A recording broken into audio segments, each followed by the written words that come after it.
Vamos a hablar de economía y peronismo. ¿Qué tiene para ofrecer hoy o en el futuro inmediato el peronismo en términos económicos? Después del gobierno del Frente de Todos, quedó instalada una idea muy fuerte de que el peronismo carece de un rumbo económico claro. La experiencia traumática de ese gobierno en materia económica puede resumirse en pocos datos. Uno es la inflación descontrolada, que para más del 70% de la población hoy es la más alta jamás vivida. Ya queda muy atrás la hiperinflación de fines de los años 80 para gran parte de los argentinos y las argentinas. Pero no se trató solamente de ese resultado, sino también de una sensación más extendida de disfuncionalidad política, disfuncionalidad en términos de manejo del Estado, de rumbo, de carácter. Todas cuestiones que los gobiernos kirchneristas a partir del 2003 habían saldado. Pero todo eso quedó sepultado bajo la experiencia del último gobierno. Y en ese sentido quedó abierta la pregunta sobre si el peronismo puede volver a construir un proyecto de país y un proyecto dentro de ese proyecto de país, un proyecto económico viable. Por supuesto que hay otras cuestiones donde también el peronismo aparece sin rumbo. Podemos hablar de qué hacer con el mundo del trabajo, con el propio Estado, con las relaciones internacionales, pero en esta Argentina donde cada X cantidad de tiempo afrontamos una crisis muy importante, la cuestión económica obviamente aparece como central. Por supuesto que hay una serie de síntesis y consignas que siguen funcionando. La idea de que el peronismo tiene como preocupación central un crecimiento económico con inclusión social, creación de puestos de trabajo, distribución del ingreso. La pregunta es, ¿cómo podría hacer eso en un futuro cercano? Y ajustando esa pregunta general, uno podría pensar como interrogantes a empezar a resolver, es la discusión de con quiénes podría ese hipotético gobierno peronista construir esa otra economía. ¿Con qué sectores empresarios tiene a mano la posibilidad de pensar el país? Pero también con qué tipo de sectores de los trabajadores formales, qué quieren y qué desean esos trabajadores formales en un gobierno peronista. Y los trabajadores informales y los trabajadores vinculados al Estado, o los sectores medios de la Argentina. ¿Qué quieren los sectores medios de la Argentina? ¿Qué proyecto acompañarían? La pregunta que uno tendría que englobar todos estos interrogantes es, tal vez, si el peronismo le alcanza con volver a visitar esos viejos gobiernos, bueno, el del kirchnerismo, el de 2003-2015 no tan viejo, pero como experiencia ya que tiene unos años, ni hablar de las otras experiencias peronistas del siglo XX, o tiene que pensar algunas cosas vinculadas a un mundo que también se modificó. Como siempre, para intentar responder estas preguntas, lo vamos a hacer con nuestros invitados. Ya arrancamos.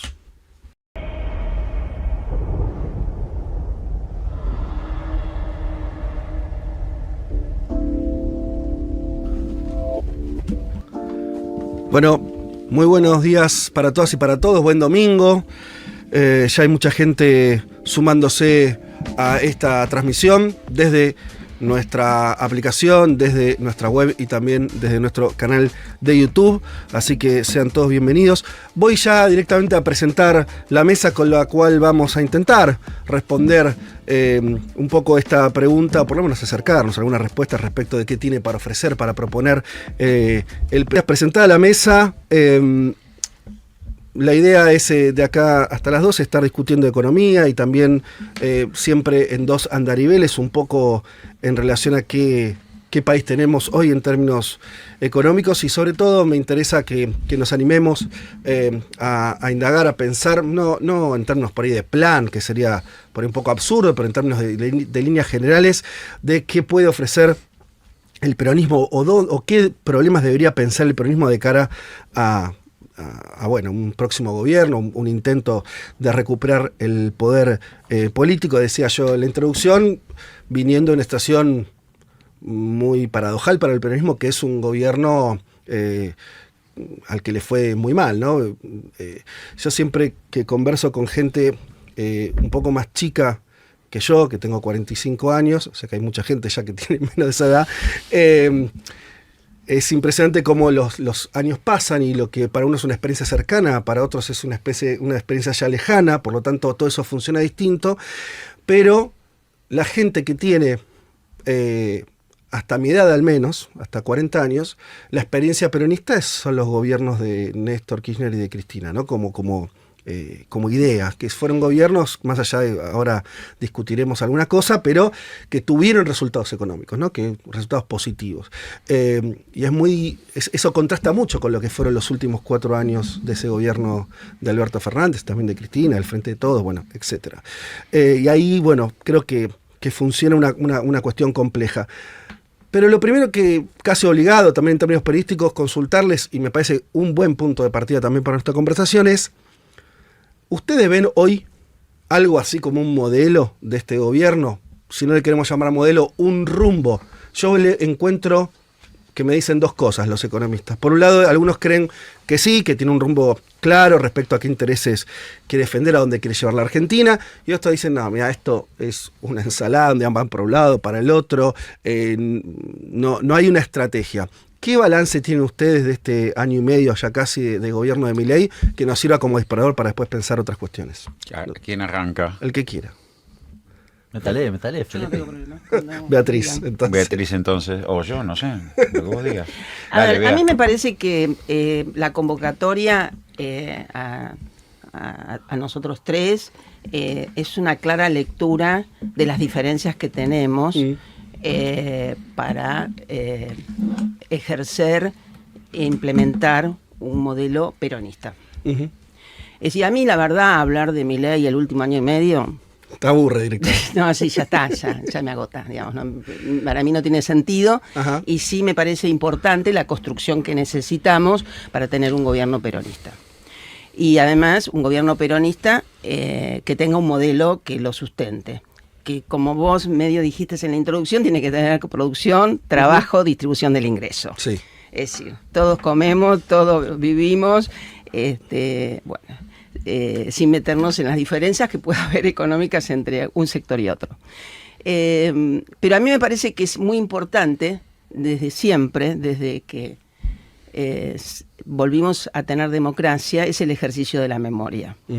Y no lo voy a hacer largo, sino que me parece que justamente donde podamos marcar las diferencias que tenemos en cómo abordar esta nueva etapa, o esta etapa que vienemos transitando desde hace bastante, porque hablar de Milei sin hablar de Alberto Fernández, que fue un fracaso, y sin hablar de Macri, realmente, y también hablemos entonces de los gobiernos de Néstor y de Cristina, que yo coincido que fueron gobiernos peronistas, y estuvieron conformados por funcionarios con absoluta disciplina partidaria, con autoridades que te conducían, pero me parece que tenemos que hacer un ejercicio de memoria.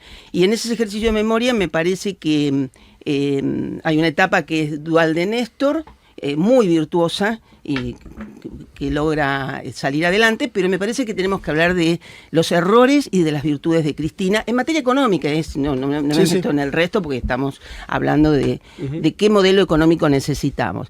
Y el primer error lo comete al principio de su mandato y al final de su mandato. Ajá. Es decir, ese es mi criterio personal y creo que nos permite generar estos disparadores para saber cuáles son las diferencias que tenemos. El primer error es nombrar a Martín Lustó, hoy presidente de la Unión Cívica Radical. Es decir, no era nada en ese momento, pero siempre fue. Yo tuve experiencia personal con él, trabajando en la provincia de Buenos Aires, con lo cual yo me asusté mucho cuando lo nombró, pero bueno.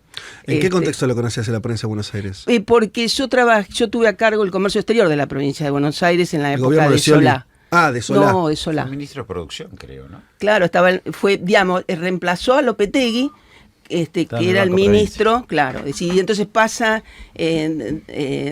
a Lopetegui, al final lo reemplaza Débora Giorgi en la provincia y Martín Lustó pasa a presidir el Banco Provincia. Así que, yo ya lo conocía, con lo cual, además tenía trato personal, mucho trato personal, con lo cual la verdad que sentí que era el primer error que cometía Cristina, que quedó a los pocos días, a Sí. los pocos meses, Con la famosa resolución con la, 125. la famosa resolución, y realmente en una crisis internacional, realmente un disparate, donde quiero marcar esto, no había formación técnica, no sabía esas personas que son producto de un marketing. Ajá. Entonces, y producto de un armado político que venía de otro lado. Por supuesto, no, digamos, tuvo su éxito, pero tenía otro armado. Entonces, el primer error de Cristina es nombrar a Martín Lustó.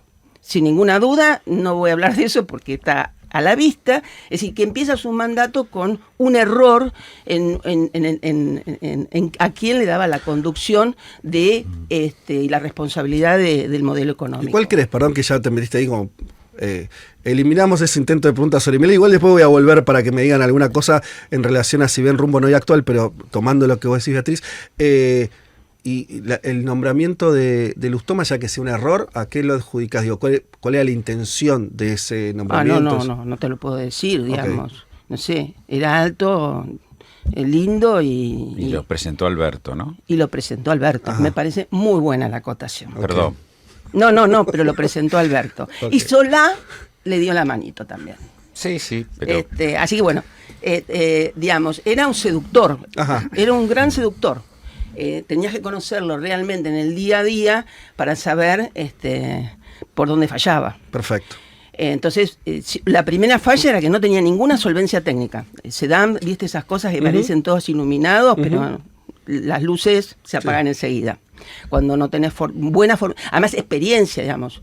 El Ministerio de Economía, Economía, muy joven, ¿no? Él cuando muy asume joven, digamos, 30 años. Digamos, creo que además tenés que tener una templanza para ser ministro de Economía, que era impensable que la pudiera tener. Bien, primer dicho error. Dicho esto. Sí. El error para mí también es nombrar a Axel Kicillof al final de su mandato, donde ahí sí se cambia un ciclo económico que todavía lo venimos padeciendo. En ese sentido tenés la misma lectura que Moreno en términos de dónde termina la parte virtuosa del gobierno. Sí, yo era funcionaria y realmente tenía una relación extraordinaria con Cristina. Digamos, yo era parte del gobierno, fui hasta el último día del 2015. A partir de ahí me jubilé. Así que, digamos, es como que yo estuve con Néstor y estuve con Cristina. Y realmente me sentí siempre muy respetada y muy apreciada. Así que, digamos, creo que todos podemos cometer errores.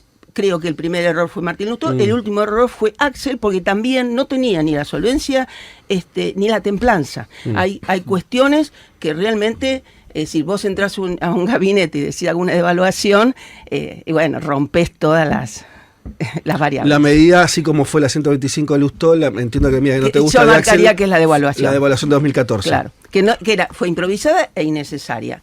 Pero tuvo algo muy virtuoso en los equipos económicos que para mí estuvo marcado por la etapa, que lo dije antes en la previa cuando charlábamos y tomábamos un cafecito, la etapa de Amado Boudou y Roberto, que para mí fueron realmente un equipo extraordinario. Y además, como siempre digamos, trabajábamos todos, aunque tuviésemos diferencias, realmente había un equipo que sabía hacia dónde iba, cuáles eran una perfecta lectura del contexto internacional y mucha solvencia técnica. Y además también la templanza. La templanza porque había que todos los días como ministro tomar decisiones. Ya que la compañera Paglieri marcó el rumbo y vamos a discutir un poco entonces ya sobre esa experiencia y ver qué saldo tenemos. Los dos amigos que completan la mesa tienen una mirada distinta respecto a eso que está hablando. Espera, porque primero quiero agradecerle a Beatriz por favor los conceptos. Bueno, sí. Yo sé que ella lo dice en público, en privado, así que sé que es genuina y sincera. Y fue realmente una linda etapa, por lo menos una de las más felices de mi vida. Ahora, yo quiero responder tu inicio. Antes porque es como que Beatriz anticipó el escenario. Primero, en Milei hay coyuntura y estructura. Es decir, hay valorización financiera, ganancia rápida y tragarse todos los dólares que vengan, los del superávit comercial, los del blanqueo, los del fondo, y probablemente sacarlos del colchón y entregarlos también. Eso es caputo. Pero también está el RIGI. ¿Qué quiero decir? La coyuntura es recomposición de ganancias al estilo voraz. Yo acabo de publicar un libro sobre eso, de la inviabilidad que le dan las élites a la Argentina de meter al país en una crisis externa producto de la valorización financiera y salida de capitales. Esa es la coyuntura de Milei. Y esa es la tensión porque evidentemente él está gobernando en ese escenario. Pero por el otro, Milei hace una apuesta muy grande a la integración de la Argentina dentro de la economía estadounidense, en un rol subordinado, algo que se quiso hacer desde la Segunda Guerra Mundial para acá, nunca se logró. Todas las iniciativas norteamericanas, Alianza para el Progreso, Consenso de Washington, ALCA, todas fracasaron en Argentina.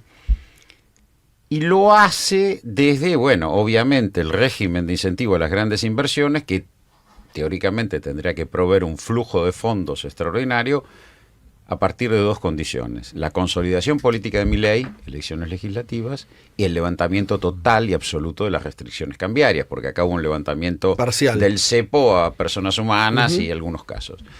Una desregulación completa del mercado cambiario y una consolidación política de Milei podrían desplazar esta lógica de los grupos de origen nacional, brasileño, europeo, en favor de un desembarco estadounidense potente. Ahora, eso es estructura eso es lo que yo veo en estructura y coyuntura. O sea, para a ver si te resumo bien. Y ahora sí te quiero decir las condiciones objetivas favorables a un plan económico. Ya te dejo. Lo coyuntural es lo que se reitera, es Caputo, es lo que se reitera, es Caputo. Lo que mismo de Macri, endeudamiento. Es increíble que Caputo, que produjo el endeudamiento vertiginoso 2016-2017 y la chocó en el 2018 y llamó al fondo para que lo resuelva, vuelva a hacer lo mismo ahora. Pero decís que hay una cuestión novedosa respecto de Milei, que es esto que está diciendo. Yo creo que Milei está transitando, porque Milei padece lo que padeció Macri, no poder disciplinar a los grupos empresarios en esta lógica casi predatoria. Y la forma de disciplinarlos, yo creo que él va a hacer un desplazamiento de sus áreas de interés a partir de una fuerte alianza con los Estados Unidos. Que implicaría mayor presencia de grupos económicos norteamericanos y demás. Que podrían dotar de estabilidad a la economía argentina, que es algo que no se ha podido hacer. Eso me parece que Milei creo que la herramienta es esa, el RIGI, y creo que, bueno, las áreas de producción primaria, pero para eso se necesita desregulación completa del mercado cambiario, cosa que no se alcanzó, y se necesita una consolidación política del gobierno, que tampoco se alcanzó y tampoco está clara. Yo creo que para las condiciones objetivas, en el 2003, y yo puedo compartir algunas discusiones con Beatriz en ese sentido, en el 2003 hubo una serie de condiciones que Néstor supo aprovechar muy bien, para producir la expansión que se produjo por más de 10 años. Una condición era el emergente chino como demandante y unas condiciones muy favorables en términos de precios internacionales. Es decir, un cambio en la lógica. El atentado a las Torres Gemelas termina la corta hegemonía norteamericana en 1989-2001 y aparece el mundo multipolar, el retorno de Rusia como potencia militar, hay todo un cambio. Eso sostiene eso que llamamos de balance global, esa triangulación virtuosa que Estados Unidos le compra a China y China nos compra a nosotros. Bueno, fue el momento de auge. ¿Que engancha con qué? Con Lula, Brasil, acuerdo. Brasil se vuelve un mercado interno ampliado para la Argentina en algún punto. Entonces, ese proceso de condiciones. Y el segundo, eso fue usado para reindustrializar. Y shock redistributivo, también expansión, vía salario, 2003-2008 vía salario. Hoy hay condiciones objetivas similares, hay condiciones de competitividad de la economía argentina. Tenés mano de obra barata en dólares, un vector de competitividad. Segundo, tenés energía barata, segundo vector de competitividad. Y tenés precios internacionales altos producto de la crisis de hegemonía. El desafío que enfrenta Estados Unidos no lo enfrentó nunca. Por primera vez, donde se discute el dólar como moneda de reserva internacional. Entonces, en ese proceso, una fuerza, un frente nacional, encontraría un escenario internacional y un escenario interno favorable para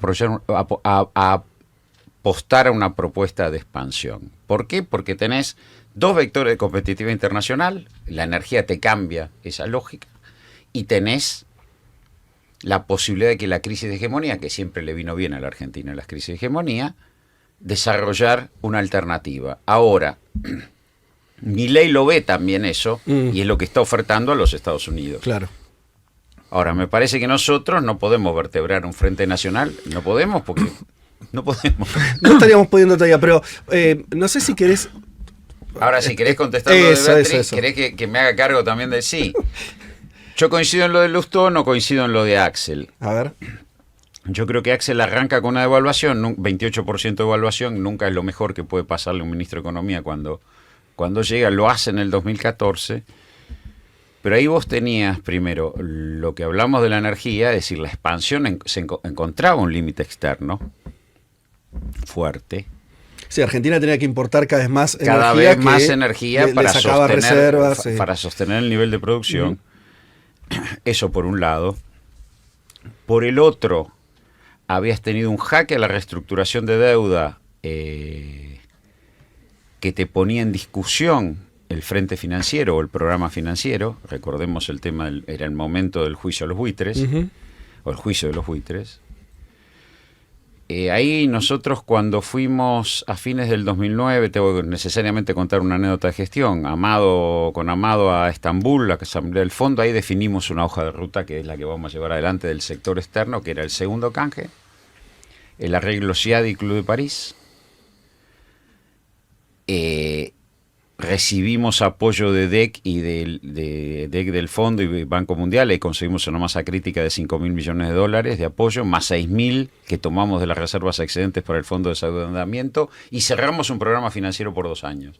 Eso creó las condiciones para la expansión. Creo que Axel no tiene esa posibilidad. Es decir, Argentina después sigue pagando el Bodem, recordemos la frase de Cristina, los pagadores seriales, arreglando el CIADI, el Club de París, va cumpliendo esa agenda, pero el jaque a buitres, que podría haber sido una posibilidad de relanzar programa financiero, no se logra. Con reservas estranguladas y sin programa financiero, o el programa financiero del 2009 desarmado, yo creo que Axel se ve de cara a la necesidad, antes del 2015, que fuera un año electoral, reordenar precios relativos.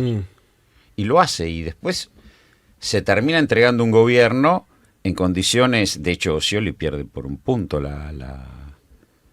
balotaje, si hubiera habido 2 años de manejo económico. Ahora, que uno coincide todo, que todo hubiera sido perfecto, creo que no. Y creo que Axel sale del ministerio con legitimación política, porque gana la gobernación 2 veces, si no... Lustó no podría haber ganado la gobernación. Ahora sí coincido con Beatriz en lo de Lustó. Ahora, esas son las internas del peronismo cuando el peronismo se queda sin dólares. Yo también lo pongo en el libro, un capítulo. Sí, como las crisis externas, a Perón se le rompe el frente interno, sobre todo con los militares, en el 52, 53, cuando empieza la crisis externa. El gobierno del 73-76 lo golpea violentamente la crisis del petróleo. Menem y Duhalde entran en crisis por la salida de la convertibilidad. Massa rompe en el 2013 porque se agota esto que estamos viendo. Cuando los empresarios dicen, no tengo energía, no tengo insumos, ¿qué hago? Digo, en todos los casos hay esas crisis en el peronismo. Que son momentos donde ya el esquema de crecimiento no le sirve a todo el mundo. El salario no puede seguir financiando el consumo. Hernán. Es interesante eso último. Ah, bueno, Hernán arranco... trajo gráficos. No, siempre. Ayer te mandé el informe financiero. Es cierto. Sábado. Es cierto. Que no sé si fue el viernes, bueno. Pero arranco por esto último para un poco describir el modelo de Milei. Yo comparto con Roberto la centralidad que tiene la discusión de las divisas en la economía argentina.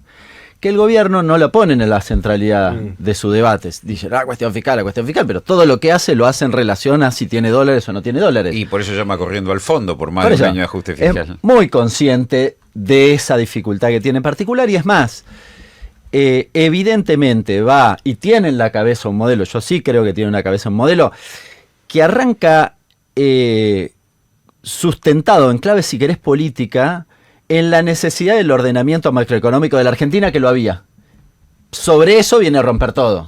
Esto es, ¿no?, un poco el esquema Milei. Ahora, en términos cambiarios, que es quizás donde le aprieta más el zapato, tiene una serie de etapas que uno podría denominar como puentes, porque de refilón están mirando una cosa que es una observación o un análisis, si querés, que puso en valor el peronismo y que Milei se lo chorea, si querés, en el debate, que es el problema de la falta de dólares es un diagnóstico del peronismo, no es de Milei. ¿Y qué están mirando de refilón? Ellos dicen, nosotros podemos tener un aluvión de dólares de vaca muerta y iba a decir un año debatible. Ellos dicen 27, 28 podría ser, a mí me parece extremadamente cercano. Es más, en los mercados y en algunas usinas se habla de la enfermedad holandesa. ¿Qué es la enfermedad holandesa? Es la antítesis de lo que nos pasó históricamente en Argentina. Te sobran los dólares, no te faltan. Bien, están mirando de refilón eso. Y su esquema en la cabeza es un dólar. ¿Qué pasa si vos estás en ese punto? Probablemente tengas un dólar apreciado, con una serie de dificultades, pero un dólar apreciado que, para el común de la gente, si tu peso vale mucho, perdón, un peso apreciado, ¿no? Si tu peso vale mucho, bueno, salvo la industria, el común de la gente, en dólares. Sí, para consumir productos importados, viajar, hasta etcétera. que te cae el empleo. Sí, claro. Hasta que te cae el empleo, digo. Segunda fase de la convertibilidad. No te lo resuelve. Algunos países lo resolvieron o lo encaminaron de mejor manera. Porque, digo, yo prefiero tener dólares y tener, en todo caso, problemas de cómo hago para que el tipo de cambio no se me desplome. Ahora, en ese sentido, lo que están intentando todo el tiempo es un tipo de cambio apreciado que en este momento es estrictamente electoral. La política económica del gobierno es electoral. Tienen un dólar electoral en la cabeza. Lo tenían el año pasado, lo tienen este. Y todo el tiempo están inyectando dólares. Inyectaron dólares o usaron los dólares del blanqueo, después del repo, después del Fondo Monetario Internacional, y ahora quieren usar los que tenés abajo del colchón. Y abrir un poquitito para que vengan dólares de afuera y también usar los dólares de los no residentes para inversiones financieras, con algún pero, déjame los 6 meses, tampoco son tan locos. Porque Caputo aprendió del Caputo 18. Claro. ¿No? Ahora, ese es el esquema. Entonces, vos decís, bueno, si el año que viene hubiese 50.000 millones de dólares más en la economía, ¿esto es un problema? No, bueno, estoy adelantando algo que va a pasar el año que viene. Lo que pasa es que el año que viene no voy a tener 50.000 millones de dólares. Entonces es una olla a presión. Bien, que por cierto, tenía un esquema original que era, lleguemos a la elección sin o con un acuerdo provisorio con el fondo que no nos signifique ni siquiera liberar las restricciones cambiarias para las personas humanas, y no le salió. Cuando nosotros decíamos eso y se enojaban, teníamos razón. No cerraba por ningún lado, maestro. No cerraba. Bueno, levantaron un poquito la tapa y saltó el tipo de cambio de 10%. Ahora están desesperados porque baje. Porque, ¿cómo funciona entonces? No sé si lo escucharon ayer al presidente. ¿Ayer estuvo 6 horas? No, pero Antes tampoco ayer, lo escuché. o Fue el viernes, creo. Hay una parte donde él dice, está mal el acuerdo. Todos estos que nos dicen que no vamos a cumplir la meta de dólares, lo da por descontado. Sépanlo, no vamos a cumplirla. Y uno decía, están ¿por qué vendiendo cuando no pueden vender? Están vendiendo debajo de la banda.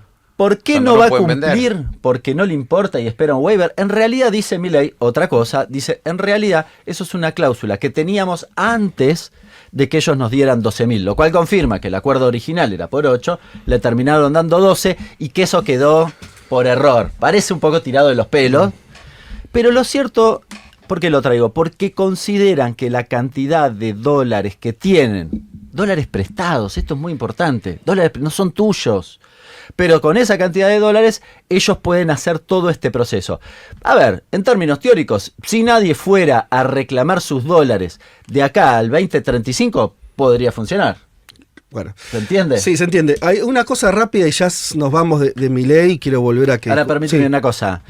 Volvemos a la discusión de lo que era el año pasado, porque ¿se acuerdan qué pasaba a mediados del año pasado? El gobierno tuvo que decidir si tiraba o anclaba el tipo de cambio para tratar de bajar la inflación o acompañaba el tipo de cambio y entonces, bueno, tenía un poquitito más ordenado el frente cambiario.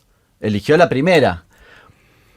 Uno imaginaba, hasta el fondo creo que imaginaba, que con el acuerdo con el fondo iba a volver a esa discusión, pero iba a retomar lo que no había hecho el año pasado. No, retomó lo mismo, dijo, no, yo quiero ganar la elección y tiro para abajo. Y entonces pero empezó... Caputo hace lo mismo que el 18. Usa los dólares del fondo para sostener el mercado cambiario. Empezó a hacer anuncios todos persuasivos para tratar de tirar el tipo de cambio para abajo. Insisto, el problema de esto es bastante sencillo. Funciona sí y solo si vos inyectás todo el tiempo dólares, es decir, y seducís para que se queden, no se vayan y vengan, es decir, tiene que ir acompañado de carry, y no tiene que pasar nada para que no se lo lleven.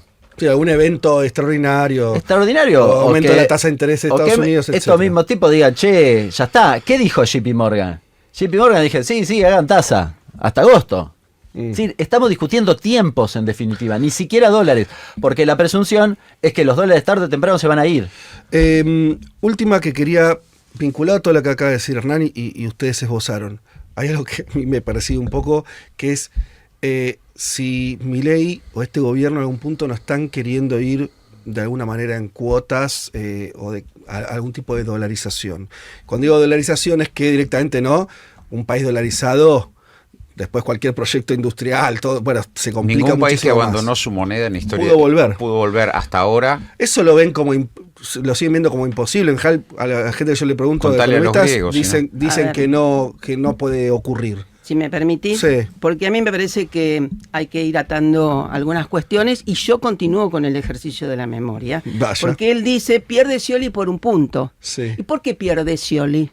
Porque en realidad Axel Kicillof, Emanuel lo declaró, y Batakis, que sufrió como ministra de Economía de Scioli, lo desfinanciaron la provincia de Buenos Aires. Entonces, Cristina conocía ese detalle, lo supimos después y además de boca de Manuel Álvarez Agis, de que desfinanciaron a la provincia de Buenos Aires. Es decir, Scioli pierde y es un disparate que ganó por un punto en un gobierno, que eran 3 gobiernos seguidos. ¿Cómo vas a perder por un punto una elección? Y pareciera que había que entregarle en bandeja el gobierno a Macri. Entonces, creo que ahí hubo un error, porque todo lo que vos puedas implementar en modelo económico y en política económica tiene que tener conducción política.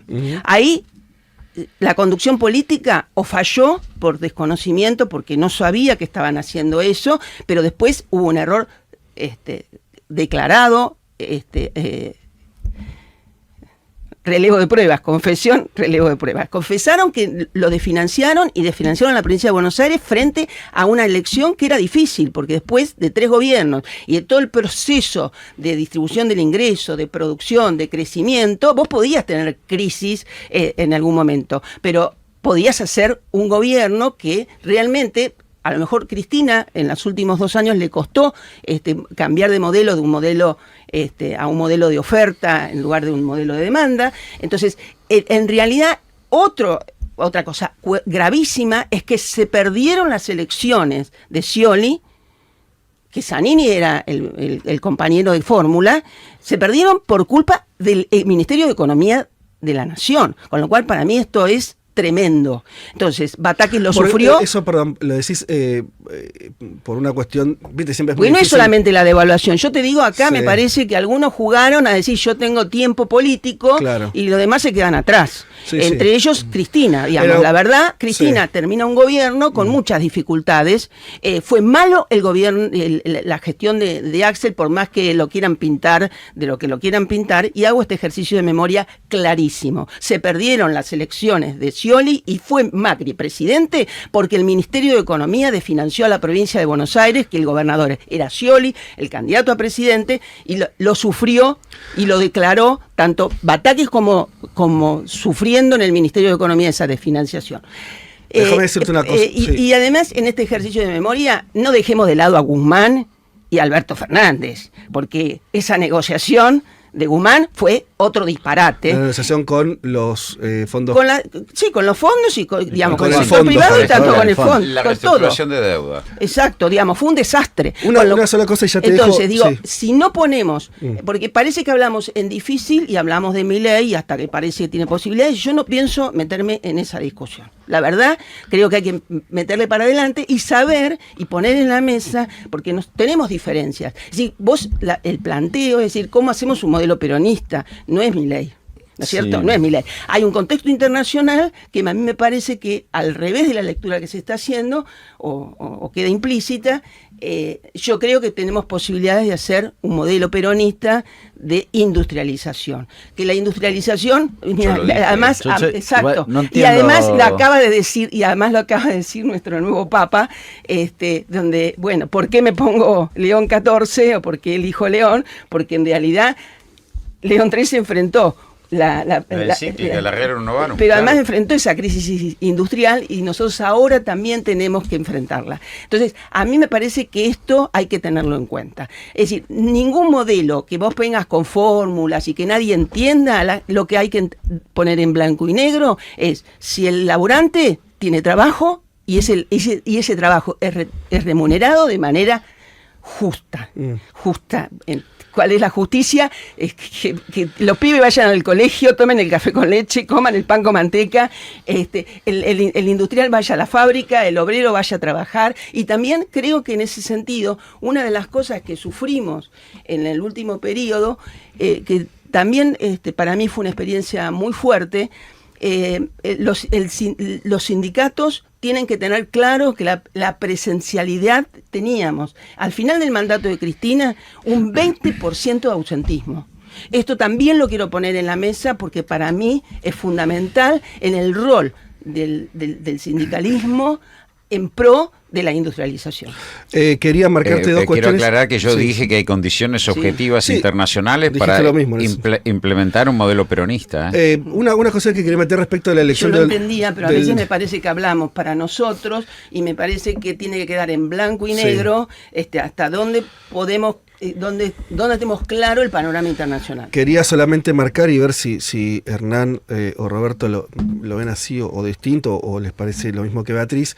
Me parece esto de ver la política de aquel entonces, el 2015, concuerdo en que la elección o la campaña de Scioli tuvo poco acompañamiento desde el Poder Ejecutivo. Eso se puede traducir en lo que decías respecto de cuestiones de financiamiento de la provincia, tanto como, esto estimo yo, pero por supuesto que es totalmente discutible, es una elección que se pierde más para mí por agotamiento político que porque la gente estuviera viviendo mal. Quiere decir, Cristina se va con un salario muy alto. ¿Se entiende lo que decir? Para no, me parece medio, me parece un poco reduccionista pensarlo en términos de gestión económica el resultado del 2015, pero eso es algo discutible. Sí. En ese momento yo estaba en el Ministerio de Desarrollo Social de la provincia. Ajá. Se han escuchado muchos argumentos, ¿no? Ahora es el de Axel no acompañando. Durante mucho tiempo era la Cámpora no la acompañó y por eso perdiste. También está ese argumento. Con el diario del lunes uno podría decir, che, quizás el candidato no era el mejor, ¿no? Digo, por los hechos consumados de la actualidad, quizás no era el mejor. Yo estaba en la provincia de Buenos Aires, la verdad, yo nunca escuché que se hayan quejado porque no recibían plata, ni por el no apoyo del kirchnerismo, al cual denostaban. Preferían lejos porque su argumento, el de Scioli, era que si los tenían cerca, si Cristina estaba cerca, iban a perder. Si queremos revisar, me parece bien. Yo creo que está más cercano a eso con los hechos consumados. Hoy a Scioli lo tenemos donde lo tenemos. Entonces, quizás el candidato no era el mejor. Quizás el peronismo no identificaba en Scioli a una persona que podía darle continuidad a un proceso que coincidimos los tres. Beatriz arrancó diciendo justamente eso, yo lo comparto, y sé que Roberto también, que Néstor y Cristina han sido gobiernos peronistas. Así que me parece que tiene más que ver con eso. Después hay fenómenos y momentos, comparto contigo, que hubo una etapa donde además, fíjense que Macri ganó convenciéndose buena parte de la sociedad de que estaba mal. Y la verdad, cuando vos mirás cualquier ecuación de salarios, era el mejor momento de los últimos no sé cuántos años, pero muchos. Bueno, entonces algunos otros componentes hubo en esa discusión, pero me parece que para de hecho, Macri no discutía mucho la economía, ¿no? Era más fue una campaña de mantengamos lo bueno y corrijamos lo malo, ¿no? Una campaña que parecía casi no te digo de continuidad, pero de cambio muy moderado. Bueno, no sé si terminó, Hernán. No, después me parece que la gente entiende. Yo comparto que nosotros desde el peronismo yo traje una serie de propuestas que me parece que son interesantes para... Sí, vamos a tener tiempo, no para plantear, sí, por eso no me quiero apurar. Pero sí me parece que la sociedad entiende algunos, y yo aspiro a que además entienda algunos planteos en términos de lo que debatimos económicamente a esta altura del partido, porque ya los han vivido muchas veces, y porque además es parte del debate de lo que esta etapa te obliga. Milei todo el santo día te está hablando de economía. Todo el santo día. Y en raro. Entonces, algunas cosas. Yo pienso en la militancia con la que milito en San Martín. Y tiene que tener herramientas para entender qué huevada está diciendo Milei cuando está hablando. Me parece muy importante. Yo, dos cosas. Una, lo de Scioli. Bueno, el síndrome Lenin Moreno en Ecuador flota. Y flotaba en ese momento. Así que bueno, digo, qué sé yo. Yo solo una cosa digo, lo pongo acá porque me acuerdo de una situación totalmente antinatural, que era, me acuerdo de discursos de Cristina en momentos de campaña donde no lo nombraba. Más allá de que sí no lo nombraba porque Scioli no la quería cerca o al revés, o Cristina, pero es verdad que era una situación anómala. En el peronismo las sucesiones nunca fueron. No, exactamente. ¿No? Digo, Perón dijo, mi único heredero es el pueblo, le dijo Isabel, qué sé yo, ¿viste? No sé si las sucesiones son siempre lo mejor. Menem Duhalde, digo, estas crisis. Sí, siempre son traumáticas. Y siempre asociada a la crisis externa. Siempre asociada cuando la expansión de la economía ya no permitía expansión de consumo, había que hacer una recomposición por oferta, había que decir que el salario tenía que financiar la inversión y no el consumo. Ahí hay discusiones de legitimación y bueno, pero... Una cosa, pues yo te leí en tu libro, pero también leí en el libro de Guillermo, no me acuerdo, publicó uno este año y uno, creo que el de este año. Los dos detectan, y no sé, por ahí Hernán también coincide con eso, que en esa coyuntura, para seguir con esta cuestión de revisión de ese momento, que no me parece mal, que es, evidentemente, había que ir hacia, después de alentar muchísimo el consumo durante muchos años, el salario se recupera, a una situación donde se privilegia la inversión, ¿no es cierto? Exactamente. Más o menos creo que todos opinan lo mismo. El tema es, vos tenés un para una cosa, sí, dale. ¿Eso podía hacerse en un gobierno periodista sin pagar costo político? ¿O siempre lo vas a pagar? Porque Beatriz habla de la devaluación como un intento de corrección que trajo problemas lógicos. Pero esto para sacarnos un poco no es que si un gobierno periodista dice, le pasó a Perón también en los 50, bueno, paremos con la recomposición salarial, necesitamos que los recursos vayan a la inversión, genera un ruido en la alianza política, ¿no? Absolutamente. Bueno, esas son las crisis clásicas del peronismo. Yo arranqué diciendo, los desalojos del gobierno del peronismo por métodos violentos, por elecciones, es cuando afronta una crisis externa y no logra abordarla. Eso pasa. Si me permitís, yo creo que sí, no hubo conducción política justamente en una muy buena alianza y que también hay que hacer ejercicio de memoria, las discusiones de Cristina con Moyano. Es decir, yo creo que no hubo un ejercicio de trabajo que le resultaba muy natural a Néstor, un político de raza, donde en realidad justamente esto que yo te digo, que había... Que trabajar con la CGT y con todo el movimiento obrero organizado para que se entendiera de que ese 20%, vos lo estabas perdiendo en tu salario, pero te estaba sobrando el salario, justamente. Vos faltabas porque no te preocupaba que te estaban descontando ese día, pero estabas destruyendo una línea de producción. Y ese trabajo no se hizo y es un error conceptual desde el punto de vista peronista. Cuando vos tenés al trabajo... entendiendo lo que es el empresario y el trabajador y que no tiene que haber, hay que tener discusiones, por supuesto, por el salario, sin ninguna duda. Este disparate de que parece que no puede haber paritarias y además que no te las homologuen. Entonces, me parece que en los últimos 2 años de Cristina hubo también otros. Yo, en realidad, uno va deduciendo... ¿Cómo? Tomada no lo hizo. Digamos, Tomada para mí fue un gran ministro, estuvo con Néstor, estuvo los dos, estuvo de punta a punta como debido, y realmente no trabajaron como tendrían que haber. Yo iba a las fábricas como secretaria de Comercio Exterior y veía los carteles decir, hoy me está faltando. Claro. Pero fábricas de automotrices. A ver, digamos, hoy me está faltando. Eso que dice Beatriz es real. Ahora, yo quiero volver a la discusión del peronismo y las crisis externas y la inviabilidad de la baja del salario. Es decir, porque vos hacia el 2015 tenías un desequilibrio entre oferta y demanda, un exceso de demanda, como se suele decir. y tendrías que haber tenido una política de oferta. Lo que hizo Macri fue reventar la demanda. Sí. ¿No? Empezás a tener pocos bienes y capacidad de compra. Exactamente. No en vano, los momentos más luminosos de distribución del ingreso, 51, 52, 74, 2014, 2015. Esos momentos de alta distribución del ingreso es porque muestra que el salario es inflexible a la baja, claro. La paritaria sigue avanzando sobre la tasa de ganancia. Bueno, esa discusión es la que nunca el peronismo termina de saldar. No, porque... Ni en el marco de los acuerdos de productividad, ni en el marco del pacto social, ni en el marco de los posibles acuerdos que se pudieron dar en ese momento. El domingo pasado tuvimos una mesa de sindicatos, sindicalistas, y de la CGT, y incluso también el Pollo Sobrero de la izquierda, y cuando hablamos de ese momento de por qué se pelea Cristina con la CGT, la compañera de la CGT dice, bueno, pasa que no queríamos pagar ganancias, y yo les puse el argumento, bueno, claro. Pero era un momento donde si el gobierno giraba hacia a una situación de necesaria acumulación de inversiones, bueno, podía seguir sosteniendo salarialmente lo que y menos rebajar ganancias. Digo, o sea, era un problema. Yo no voy a discutir, sí. Tampoco la dirigencia sindical después con Macri lo esperó un tiempito en las políticas regresivas. No, claro, quiero decir que para responder a Beatriz, también la CGT iba para un lado y el gobierno intentaba ir para el otro. Ahora, yo quiero focalizar este tema porque es un tema clave para el proyecto. Hoy el peronismo siempre vetó que hubiera competitividad del salario. Siempre la vetó. Por eso tenías los problemas del tipo de cambio. El tipo de cambio tenía que ser lo suficientemente alto para ser competitivo, pero no tan alto para deteriorar los salarios en dólares. Claro. Ese desfiladero estrecho es el que siempre al peronismo lo complicó.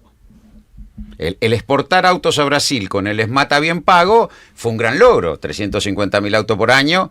Ahora, ese era un tema de sí. Sacamos, porque podés tener los salarios de un país africano, no quiero nombrar a ninguno, con esa competitividad. Eso no es el peronismo. Y resolver los dólares. Claro, pero el peronismo siempre vetó eso. ¿Quién lo garpa? Claro. Muy bien, ese punto, hoy, después del gobierno de Alberto, que tuvo la participación del salario más baja de un gobierno peronista, aún debajo de Menem, 44-45 respecto a 48 de Menem, se encuentra hoy casi como que tenés una posibilidad, y tenés la posibilidad de vaca muerta, la competitividad de la energía deja de ser un factor de restricción, sino para ser un factor de expansión. O sea, están dadas las condiciones en el marco de una crisis internacional. Está todo dado para que un frente nacional pudiera desarrollar un proceso de expansión. La pregunta es, ¿por qué Milei nos está gobernando? ¿Por qué hay un gobierno que desde 1916 no tiene en su gabinete a los partidos fundantes de la Argentina, ni el radicalismo ni el peronismo? Creo que acá hay toda una discusión. ¿Por qué Caputo es ministro y habiendo hecho lo que hizo 2016-2018 vuelve a hacer lo mismo ahora? Hay un límite en el movimiento nacional también. Esto no pasa en Brasil. Esto no pasa en Brasil. No pasa, fijémonos México, la recomposición de Morena en México. Hay un problema dentro del peronismo para discutir, más allá de las diferencias que podemos tener con Beatriz o inclusive con Hernán. Me parece que hay un problema muy serio del movimiento nacional en Argentina hoy para abordar la coyuntura internacional. Y que eso está tomado por los grandes actores empresarios que los ignoran. A ver, tenemos discusiones y discusiones actuales. Quiero traer algunas. A ver. El peronismo tiene un quilombo. No votó el RIGI todo en contra.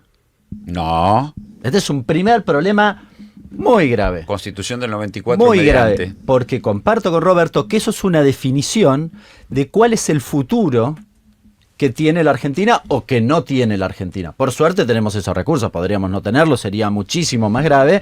Ahora, si vos tenés en tu cabeza que el problema es las divisas en tu economía, que es lo que te aprieta el zapato todo el tiempo, y haces un proyecto que lo que habilita es la libre disponibilidad de divisas indiscriminadamente de tercer año, cualquier tipo de proyecto de esto madura después de tercer año, no dura no menos, con lo cual disponibilidad de divisas siempre, bueno, te estás tirando un tiro en el pie. Y lo votaron legisladores que se dicen peronistas.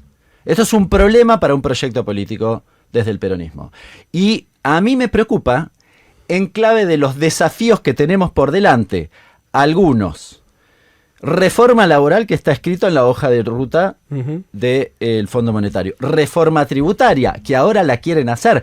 El super IVA que plantean es la eliminación de la coparticipación. Es la eliminación de la coparticipación. Yo te pongo un IVA de 10%, de ahí para arriba poné lo que quieras. Pero te saco lo que recibís, digamos, en términos proporcionales del IVA, a vos, cada una de las provincias. A Formosa la masacran, a La Rioja la masacran, a Santiago del Estero le significan la pérdida del 80% de sus ingresos. Es la forma de romper la Constitución. Claro. Artículo es la 75 de la Constitución. Reforma tributaria. Privatizaciones. Está en la agenda. El Fondo Monetario le exige al gobierno una agenda de privatizaciones.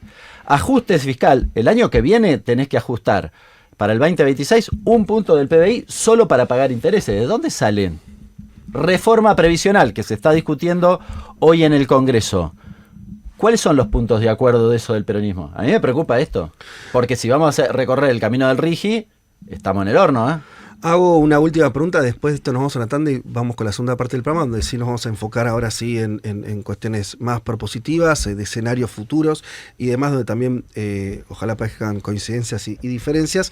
Me voy con esto, porque lo trajo Hernán también, esta cuestión de, bueno, hoy todos los peronistas están viendo la situación parecida o no, o los peligros de este gobierno no. Lo pongo en este plano. ¿Ustedes creen, si tuvieran que jerarquizar los problemas, ¿no? Económicos de la Argentina, el principal es la deuda y qué se hace con ella? Hay algunos que plantean que hay que hacer una nueva renegociación y pagar, otros que hay que declarar ilegítima la última parte, etcétera. Más allá de... Después nos vamos a las propuestas, pero ¿ven eso como el principal problema? El principal problema es la cuestión de ingresos / inflación, donde también, ¿no? Tomando el gobierno, más allá de las intenciones que tiene, es lógico, o sea, la racional del gobierno es plancho todo lo que pueda al dólar porque es lo único que no me está haciendo disparar la inflación, que fue el trauma del gobierno de Alberto, quiere decir, ¿no? El trauma social. Es la única política de ingreso del gobierno. Bueno, actual. claro. Entonces, ¿dónde ubican? O ustedes ven una crisis de empleo próximamente o de quiebre de fábricas. Si ustedes tienen que elegir uno, ya sé que están todos articulados, digo, pero en términos de jerarquización, ¿qué es lo primero que piensan? ¿Beatriz? ¿Ahora? Bueno, mira, pensé que ibas a hacer el corte. No, pero no, tranquilo. Para esto y después ya vamos a... Queríamos pensar en el corte. No. Dale. No. A mí me parece que justamente la pregunta, sí, con tu propuesta de trabajo, la pregunta es, tenemos una deuda. Yo, sin ninguna duda, extraño, y también la compartí con Roberto, sí, la estructura del Partido Justicialista que nos sumaba a todos y teníamos una comisión de economía que, si bien la conducía Guillermo Moreno, todos nos mirábamos a los ojos día a día, y lo que salió justamente fue una propuesta para halagar en pleno gobierno de Macri, que algunos compañeros también se equivocaron. Y no la implementaron tal cual estaba propuesta por la Comisión de Economía. Al Fondo Monetario en ese momento. Se mandó la carta al Fondo Monetario, y el Fondo Monetario, si bien no lo hizo explícito, implícitamente guardó lo que de inmediato Alberto Fernández dijo: yo no quiero que me den esa plata. Es decir, en realidad el Partido Justicialista, con todos sus sectores sentados en la mesa, en la calle Mateo, en el Quincho, sí, poco conocido, pero nosotros estábamos trabajando en algo que se concretó en una carta al Fondo Monetario y a todo el legislativo. Donde le pedían que primero no le den más plata, porque claro, Macri quería tener todo lo que le habían dado. Se preservó para el próximo gobierno. El primer error y disparate de que Alberto no Fernández dice: ay no, a mí no me la den, qué sé yo. Bueno, disparates. Sí. Y la otra pregunta es que esa deuda está, ¿y quién la paga? Sí, y es más grande ahora. Va a ser más grande. Además, ¿quién la paga? Sí. Entonces, a mí me parece que lo que no queda explicitado ni en gobernadores, ni en dirigentes políticos, ni en esta mesa, y es donde yo tengo la certeza, la gran diferencia es quién paga la deuda. Perfecto. Ahí ustedes identifican como problema, lo ves como principal. Ahora después charlamos. Yo creo que el principal solución. problema es la deuda. Yo coincido Bien. con Beatriz, y creo que, vuelvo al programa del 2003, hubo soluciones. En ese momento, Sí. la baja de 2/3 del stock de capital y calzar el pago de la deuda con las retenciones, más o menos. Los servicios de deuda eran 6.000, 7.000 millones de dólares, la recaudado por retención. Claro. eso te dio una soberanía fiscal enorme. Vos te levantabas como presidente, hago una universidad, porque todos los recursos los manejaba. Yo había logrado calzar el peso de la deuda en el presupuesto con los derechos de exportación. Claro. No en vano la crisis de la 125. Claro. Ahora, el otro punto con el fondo es que no se discutió, es que cuando dice, y esto se discutió en la Comisión de Economía en su momento, bien lo dice Beatriz, eran los desaguisados que el fondo hizo con Macri. Prestarle la sobrecuota, 23.000 millones de dólares hubiera correspondido, le dio 45.000. No supervisar la salida de divisas y usarlas para pago de la salida del carry trade. Digo, todas estas cosas tampoco el gobierno de Alberto los planteó, y en eso en favor de Cristina, cuando fue lo de buitres, planteó buitres y el problema del ataque a la reestructuración de los canjes 2005-2010 de un modo tal que Guzmán va a renegociar y reestructurar con el beneficio de decir, si 2/3 aceptan es orden público para el tercio restante. O sea, se solucionó todo ese problema que atravesó la segunda parte del gobierno de Cristina. En la reestructuración de Guzmán. Claro. Eso ya no Yo creo que lo señalo en el libro, este tema. Digo, pero me parece que el gobierno de Alberto Fernández, aprovechando la pandemia y la legitimidad de un gobierno que asume en el marco de una pandemia, no usó ni la discusión con el fondo, ni la discusión con los acreedores privados, y aceptamos algo que sí, está bien, pateamos la deuda para adelante, bajamos, y la deuda es el principal problema. Bien. Hernán. Sí, la deuda con el fondo, diría en particular. Ajá, por el disciplinamiento, el endeudamiento también, pero la deuda con el fondo en particular por el disciplinamiento que significa. Porque viene con un plan económico atrás. Sí, porque te da exigencias. Digamos, después podés discutir si vos estás muy endeudado para lo que querés hacer, medianamente endeudado y demás. Ahora, si el acreedor no te pide demasiado, qué sé yo, es un escenario absolutamente distinto. Ahora, si viene y te marca la cancha, ¿qué es lo que le hizo al gobierno anterior y a este? Nosotros fuimos muy críticos, a este le importa bastante poco porque está a la derecha, sí, así claro. que igual tienen sus discusiones. Ahora, nosotros fuimos muy críticos con el acuerdo. Está vulnerando, Caputo está vulnerando los acuerdos con el fondo hoy. Bien. Del mismo modo que lo hizo quiero en 2018. reivindicar algo, decía Roberto, las discusiones que hubo en el acuerdo con el fondo de Guzmán. Nosotros fuimos muy críticos de eso. Y nos acusaban que no ayudan. Dale, todo lo que decíamos en esas críticas, que era básicamente que el Fondo Monetario te iba a condicionar el crecimiento, te iba a impedir la posibilidad de desarrollo, era un acuerdo, después nos olvidamos, era un acuerdo que no incluía, tenías una pandemia, después tuviste una sequía y no incluía nada de lo que pasara. No estaba, y te lo decían expresamente, y decías, pero maestro, están pasando cosas, ¿por qué no poner un artículo que incluya qué pasa si es algo que está sucediendo? No, lo escribimos antes, era una ingenuidad fenomenal. Bueno, nosotros fuimos muy críticos, creo que ese recorrido lamentablemente lo seguimos pagando. Yo soy de aquellos que reivindica, hoy se volvió a discutir en la Argentina el pago al fondo de Néstor. En algunas usinas, en Twitter y qué sé yo, sobre todo porque los libertarios lo tienen, dicen, o alguno por ahí dice, no, fue un error porque tenían los dólares. Como si hubiera sido una forma de desprenderse de reservas. Claro, y dice, no, Redrado quería llegar a 70.000 sí. Finalmente, y hubiese sido distinto.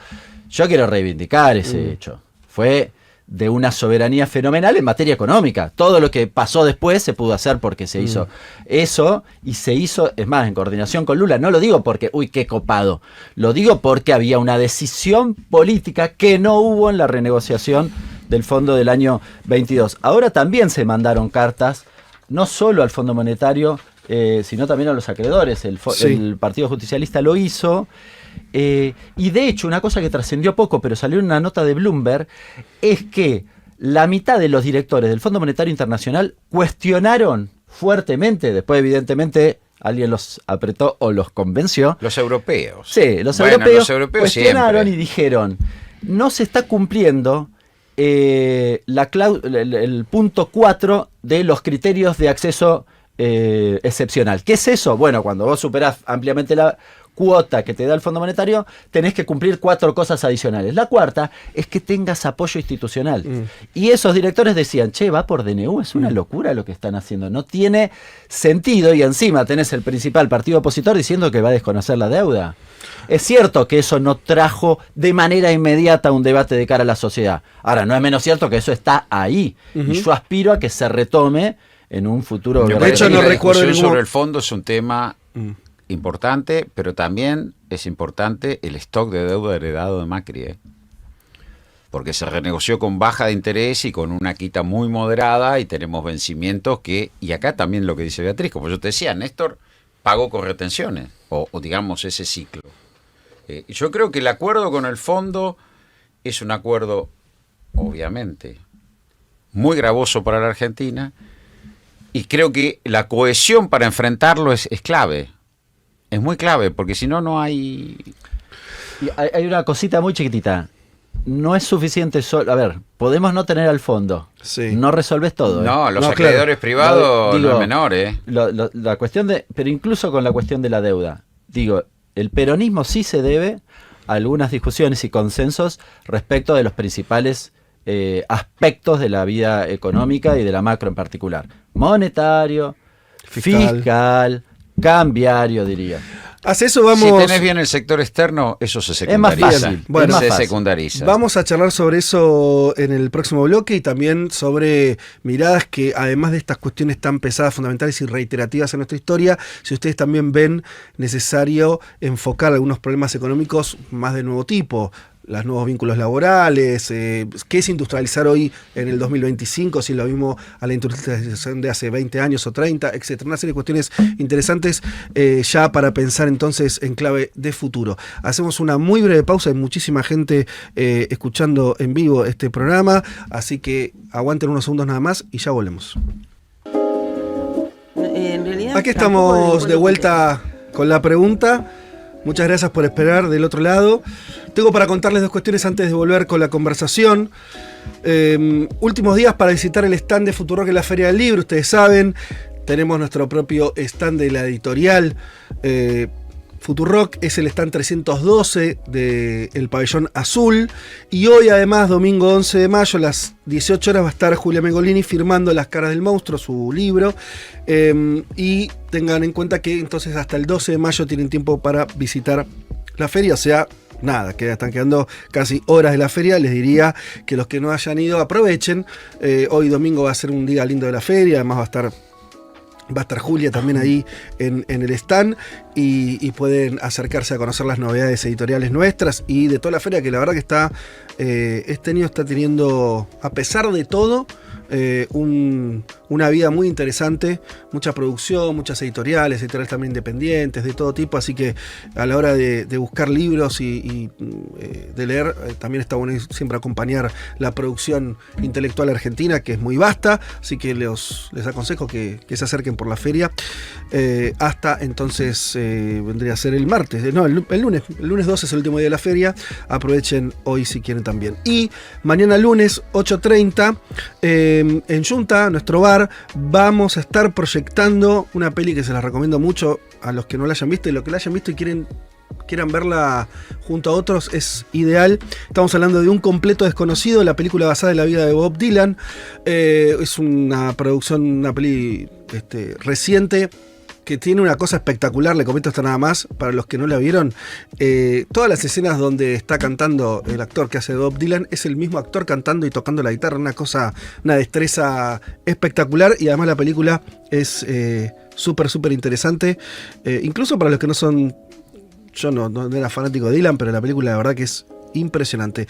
Los que quieran ver esta peli proyectada en Junta, lo único que tienen que hacer es ir a las historias destacadas de @juntabar y no asociarse, sino inscribirse, porque los cupos son limitados. Y acordate también que si sos socio de la comunidad Futurock tenés un 25% de descuento en Junta. Bien, hechas estas 2 invitaciones, reiniciamos la conversación alrededor de la pregunta de este domingo, de qué tiene para proponer, para ofrecer el peronismo en términos económicos. Dejamos el bloque anterior con varias miradas sobre lo que fueron los gobiernos kirchneristas, sobre el proceso de Macri y del gobierno de Alberto Fernández, alguna también caracterización sobre Milei, pero queríamos meternos ya de lleno en términos de propuesta, de mirada, de futuro, por dónde deberían ser los carriles en los que debería profundizar una propuesta peronista en relación a la economía. Quedó al final la cuestión de la deuda, todos lo detectaron como, si no el más importante, rankea como uno de los problemas graves a resolver de la economía argentina, y ahí aparecieron, ¿no? Por un lado, una novedad, que es la definición del Partido Justicialista, de los bloques en las cámaras, respecto de que esta última toma de deuda tiene algún carácter ilegal, ilegítimo. Yo no sé si esto es para desconocer efectivamente o es una palanca de negociación más fuerte. Yo digo que es una novedad histórica, no recuerdo el peronismo diciendo eso de ninguna deuda con el fondo, siempre era, bueno, tenemos que pagar, ¿no? Y lo que introdujo Beatriz, que también es una de las propuestas, entiendo yo, la más detallada que yo vi, por ahí me equivoco, en términos económicos de Moreno y los que están cercanos a Moreno, bueno, el tema es quién paga esa deuda, y está toda esa idea, después Beatriz, si la querés desarrollar, respecto a ese aumento de retenciones o de impuesto a los propietarios de la zona núcleo y demás. Si quieren, partamos de esa base. ¿Cómo se pagaría esa deuda? Yo entiendo que más allá de la declaración de ilegitimidad, no es que no conozco ningún país que haya dicho no pago y ya fue. O sea, alguna forma de negociación y pago habrá. Y tomo entonces esa punta. Bueno, ¿quién? ¿Cómo? ¿Cómo sería ese esquema? ¿Se vuelve, como decía Roberto, a algún esquema similar al del 2003-2005? ¿Hay que ir por algo más disruptivo como plantea el morenismo? ¿Qué mirada tienen? ¿Quién quiere arrancar? Beatriz que tiene más desarrollada la... No, y así nosotros yo no tengo problema. No, bueno. Lo que pasa es que no, digamos, no los quiero eclipsar. No, si no arranco, qué sé yo. Como quieran. No, yo no tengo problema. Me parece que acá otra vez tenemos que hacer ejercicio de memoria, y por eso yo traje el error de poner a Lustó. Sí. Porque en realidad ahí aparece esa figura del campo. Ajá. Que quedó instalada. Como actor social. Claro. Sí, ese fue el actor social y político, eso claro, es cierto. Entonces quedó instalado que yo, prolijito, no me meto con el campo. Uh-huh. Y el campo no es el campo como está planteado en la 125. En realidad vos tenés un montón de actores en el campo argentino, y tenés una zona núcleo que es la que tiene que pagar la deuda. Es decir, y entonces, la propuesta de Guillermo Moreno, personal, pero digamos que sin ninguna duda también fue puesta en la mesa para poder trabajar en este proceso, es en realidad que tenemos que ir acompañando de que en realidad lo que siempre existió, que es la ley de arrendamientos, también aparezca, y que no sea el productor, la cosechadora, el que pone la tecnología. Es decir, eso no es el campo. O sí es el campo y no es el que tiene que pagar la deuda. Con lo cual tenés que tener un instrumento acompañando una devaluación que ponga el tipo de cambio en términos competitivos, pero sin ninguna duda con retenciones, que no son un invento del peronismo poner retenciones. También quiero hacer... en realidad no, es onganía. No, pero la primera las pone Castillo, creo, pero no importa. Bueno, no importa, digamos, las claras de evaluación compensada con retenciones, es onganía. Un clásico, sí. Era un clásico, es decir, en realidad no, digamos, hay muchísimas cosas que no fueron del peronismo, pero realmente está claro que la única manera que tenés, no me acuerdo ahora justo quién era el ministro de Economía famoso. Bacena. Digamos, en ese momento es la primera devaluación compensada. Entonces, me parece que la devaluación tiene que estar compensada, y buscarás el instrumento que haga falta, pero la zona núcleo de la pampa húmeda es la que tiene que pagar la deuda. Pero todos se callan porque también al que le viene pareciera que el ajuste que está haciendo Milei, que vino haciendo Alberto Fernández, que vino haciendo Macri, parece que al próximo le viene bien, porque cualquier cosa que dé hace la diferencia. Pero Beatriz, entonces eso me parece de una de un egoísmo y de una falta de responsabilidad política en muchísimos dirigentes que no dicen explícitamente entonces quién tiene que pagar la deuda, con lo cual seguís apostando a que lo paguemos los jubilados, me anoto en esa lista, Bueno, las reformas que un propone tipo de el fondo. cambio. pero no ¿a qué solamente nivel? los jubilados, hoy hay clase media que no puede pagar el alquiler. Digamos. Para Hernán, porque vamos a terminar diciendo cuánto tiene que valer el dólar. pero para No, una- esa una- pregunta. una- Sí, pero- No, espera.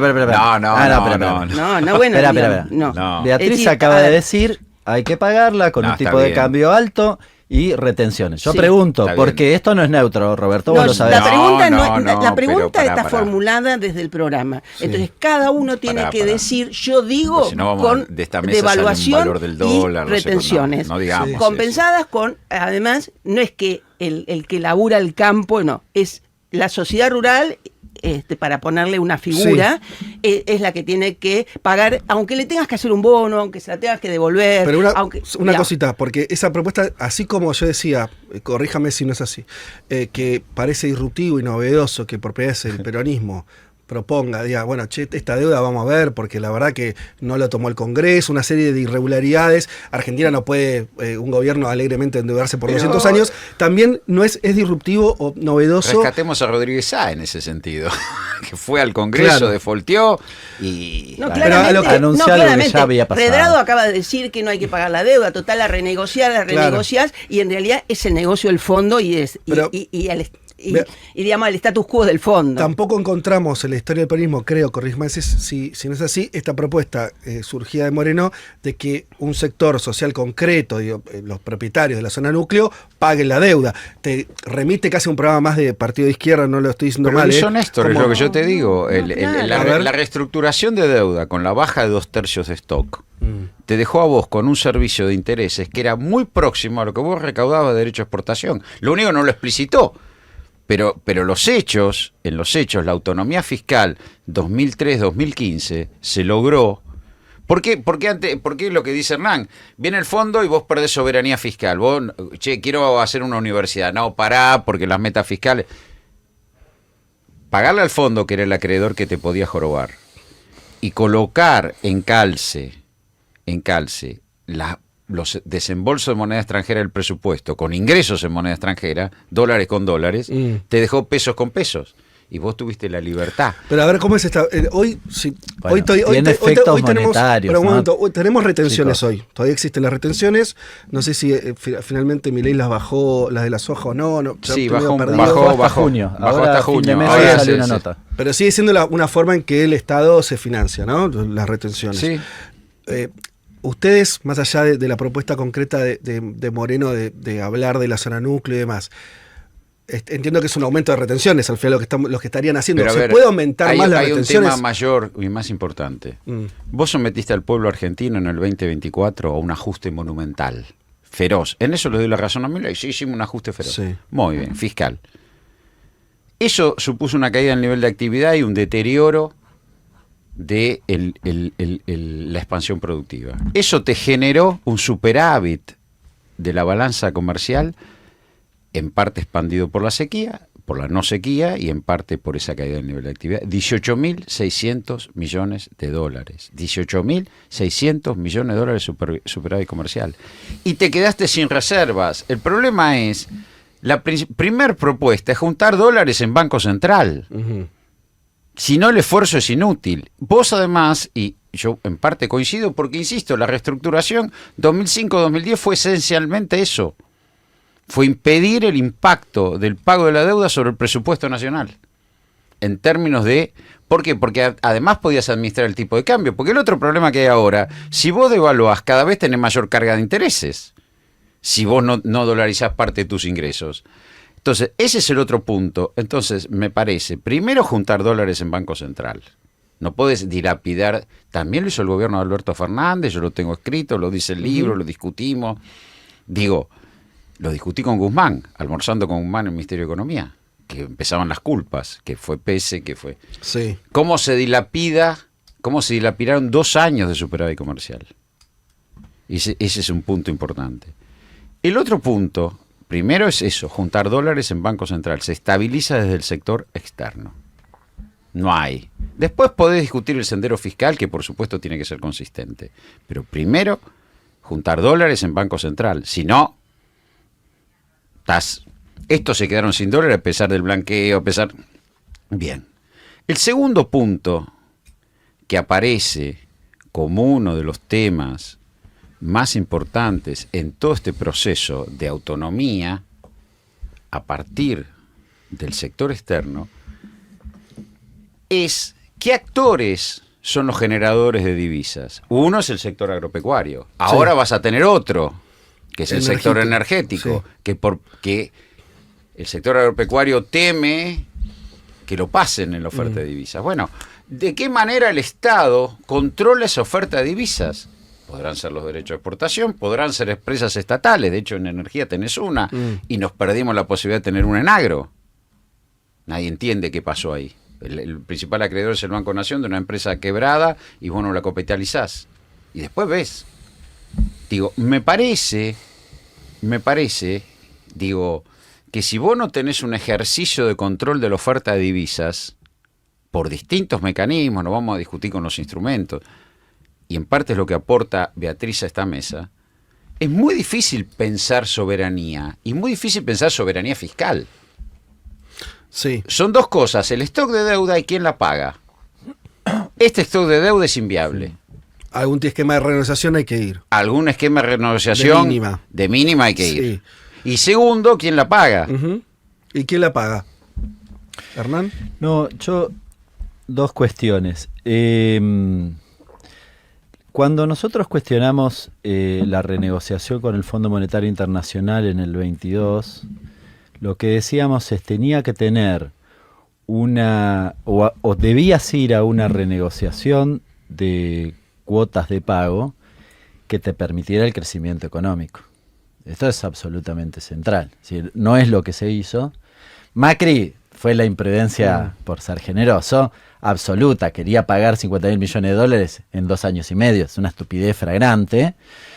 Pero igual hacerlo en el esquema de los 10 años también parecía inviable por esto que dice Roberto. Es decir, porque finalmente lo que ibas a hacer era... Se reeditaba en parte esta discusión que en algún momento había planteado Néstor Kirchner, los muertos no pagan. Es decir, ¿cómo hago yo para pagar si lo que vos me estás pidiendo o el esquema que me estás pidiendo de pago me impide el pago? Por eso el cupón PBI. Hagamos un esquema que me permita crecer y te pago con eso.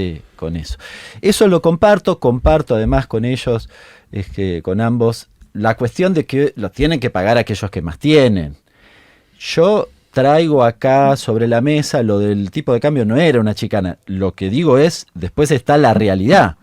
¿Por qué? Y porque yo puedo poner el tipo de cambio muy alto, recaudar por retenciones, pero no es neutral para el resto de la economía. Entonces, lo digo con los pies sobre la tierra.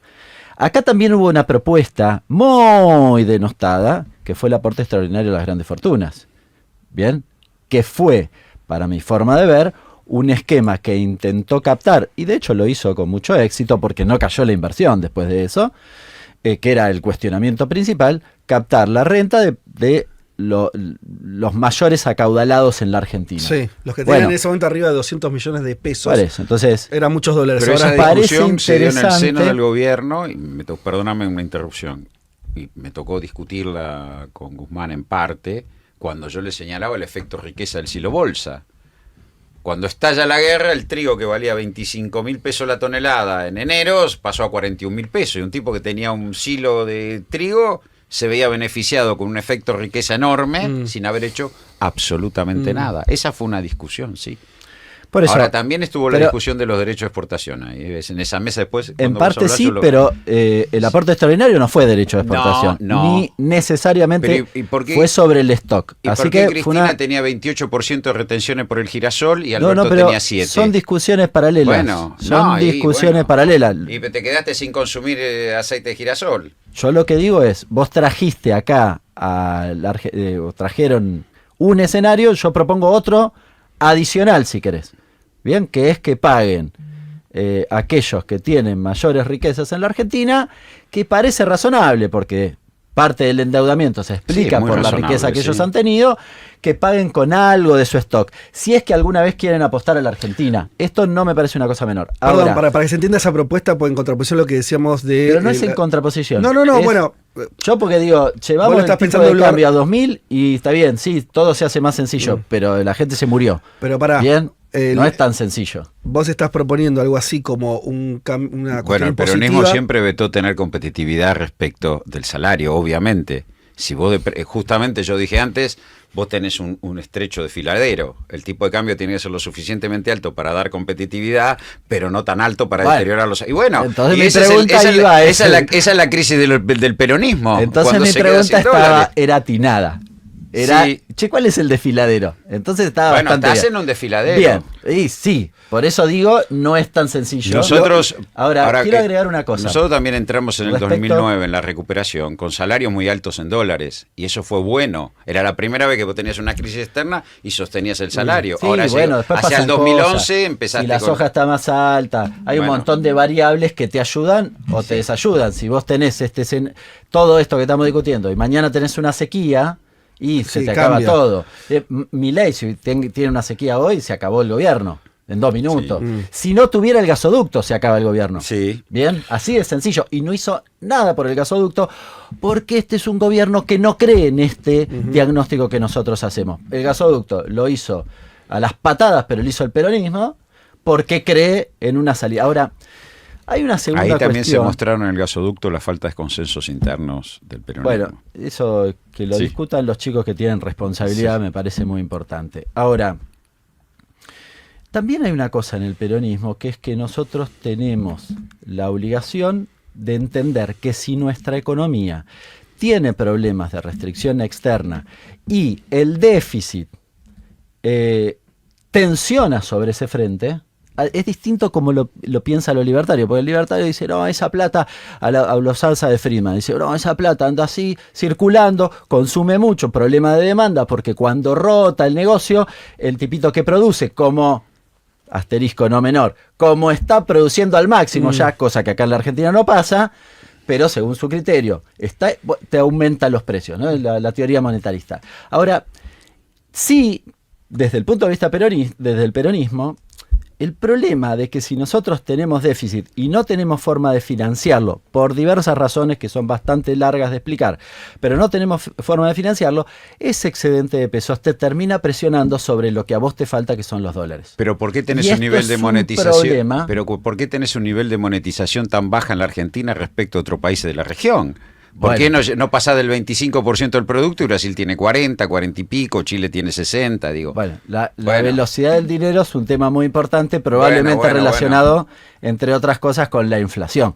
Cosa que la gestión anterior tiene una responsabilidad muy importante. Lo digo con la autoridad que me da, que yo no tengo nada que ver con eso, porque cuando me propusieron como el secretario de Comercio, duré una semana antes de que asumiera el gobierno de Alberto Fernández, porque no querían que discutiéramos estas cosas. No querían, no les gustó que yo planteara que había que discutir cuestiones de índole macro, porque, Beatriz lo sabe, si vos tenés todo descuajeringado, ¿qué vas a hacer desde la Secretaría de Comercio? Vos también fuiste secretario de Comercio. 7 meses. Bueno, y hablamos un montón y no les gustó tampoco lo que vos querías hacer.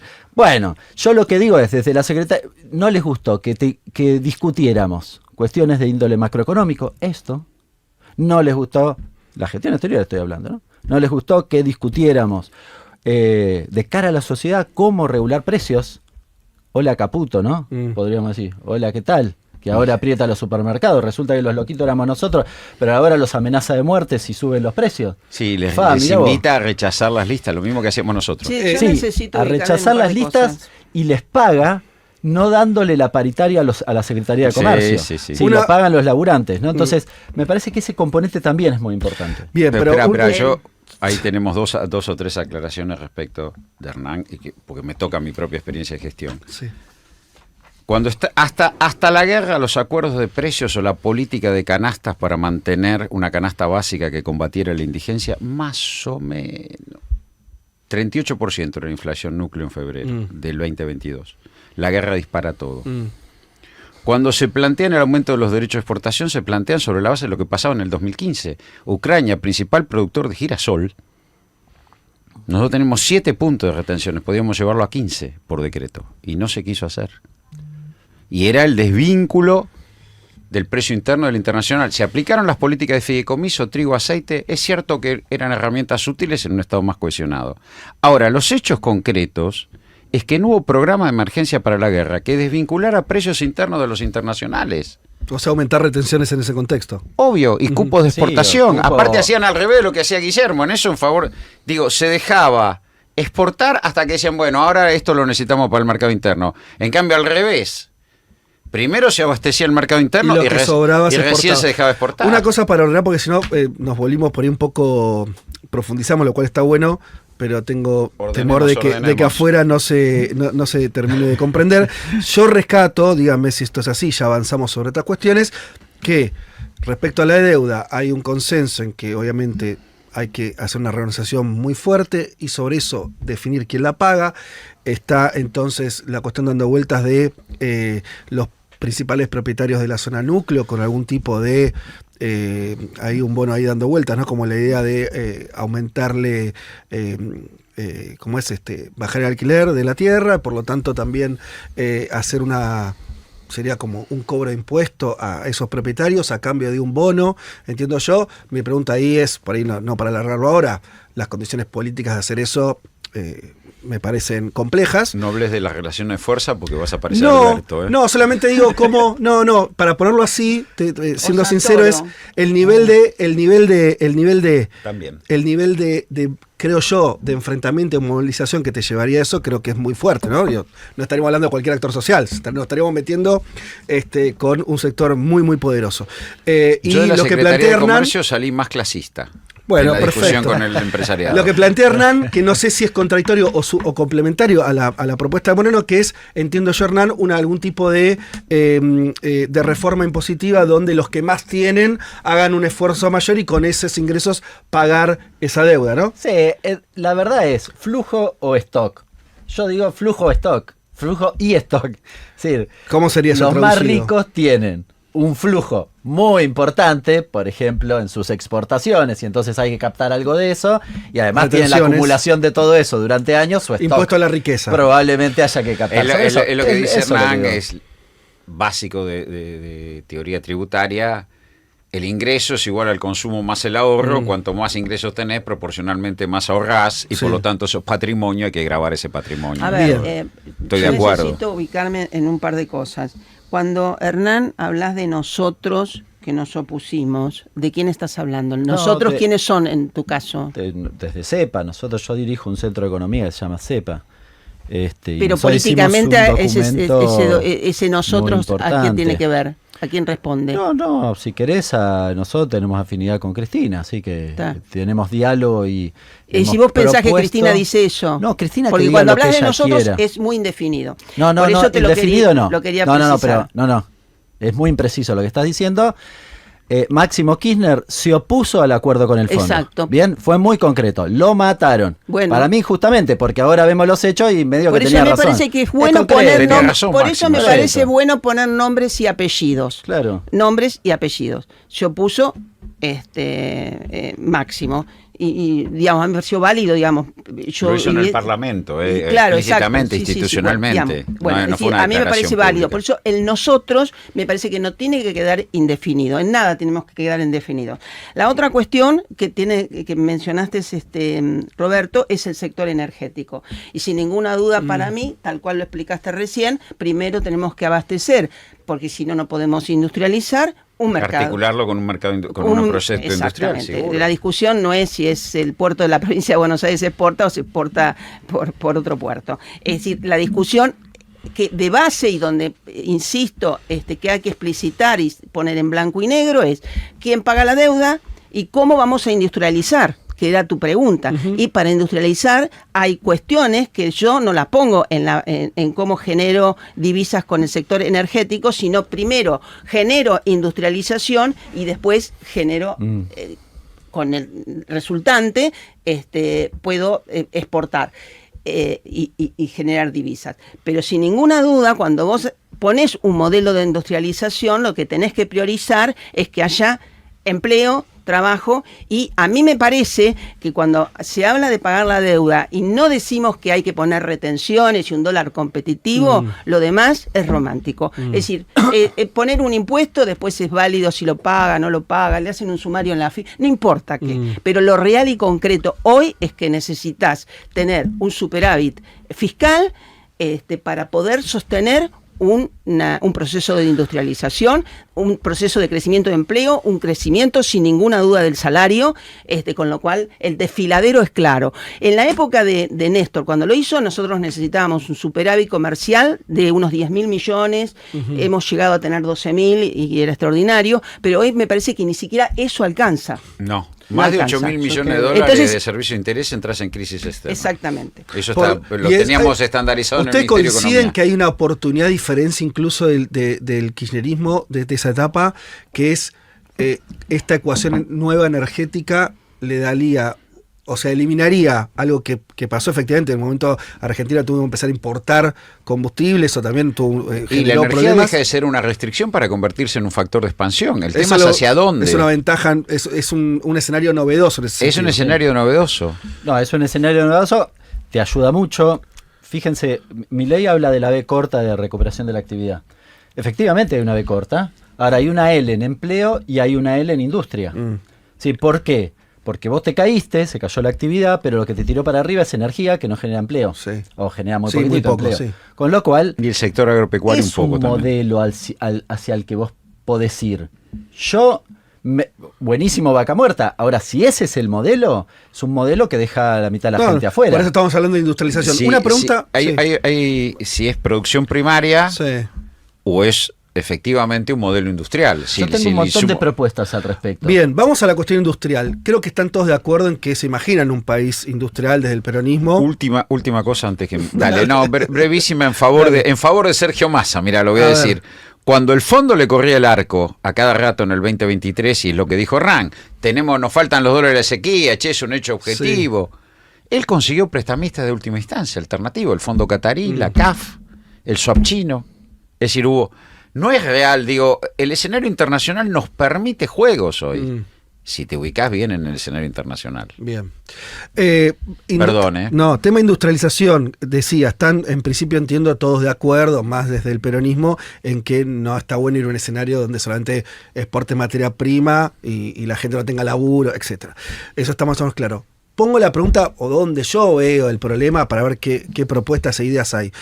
En el mejor momento virtuoso, si querés, tomando incluso lo de Beatriz de 2012, 2013, 2014, donde lo quieras poner, Argentina efectivamente había recuperado un montón de empleo industrial, tanto que incluso las organizaciones sindicales, en un contexto internacional donde la sindicalización va a la baja, en Argentina subió, o sea, una vitalidad, salarios buenos en dólares. Incluso en ese contexto, los números también te muestran que hubo un límite a la hora de la empleabilidad, ¿no? Y de poder salir de la informalidad del 30%. Sí. Pero en un momento no dejó de bajar, ¿no? En algún momento esa capacidad industrial se mostró que no podía avanzar o que necesitabas una serie de recursos que no tenías, no lo sé.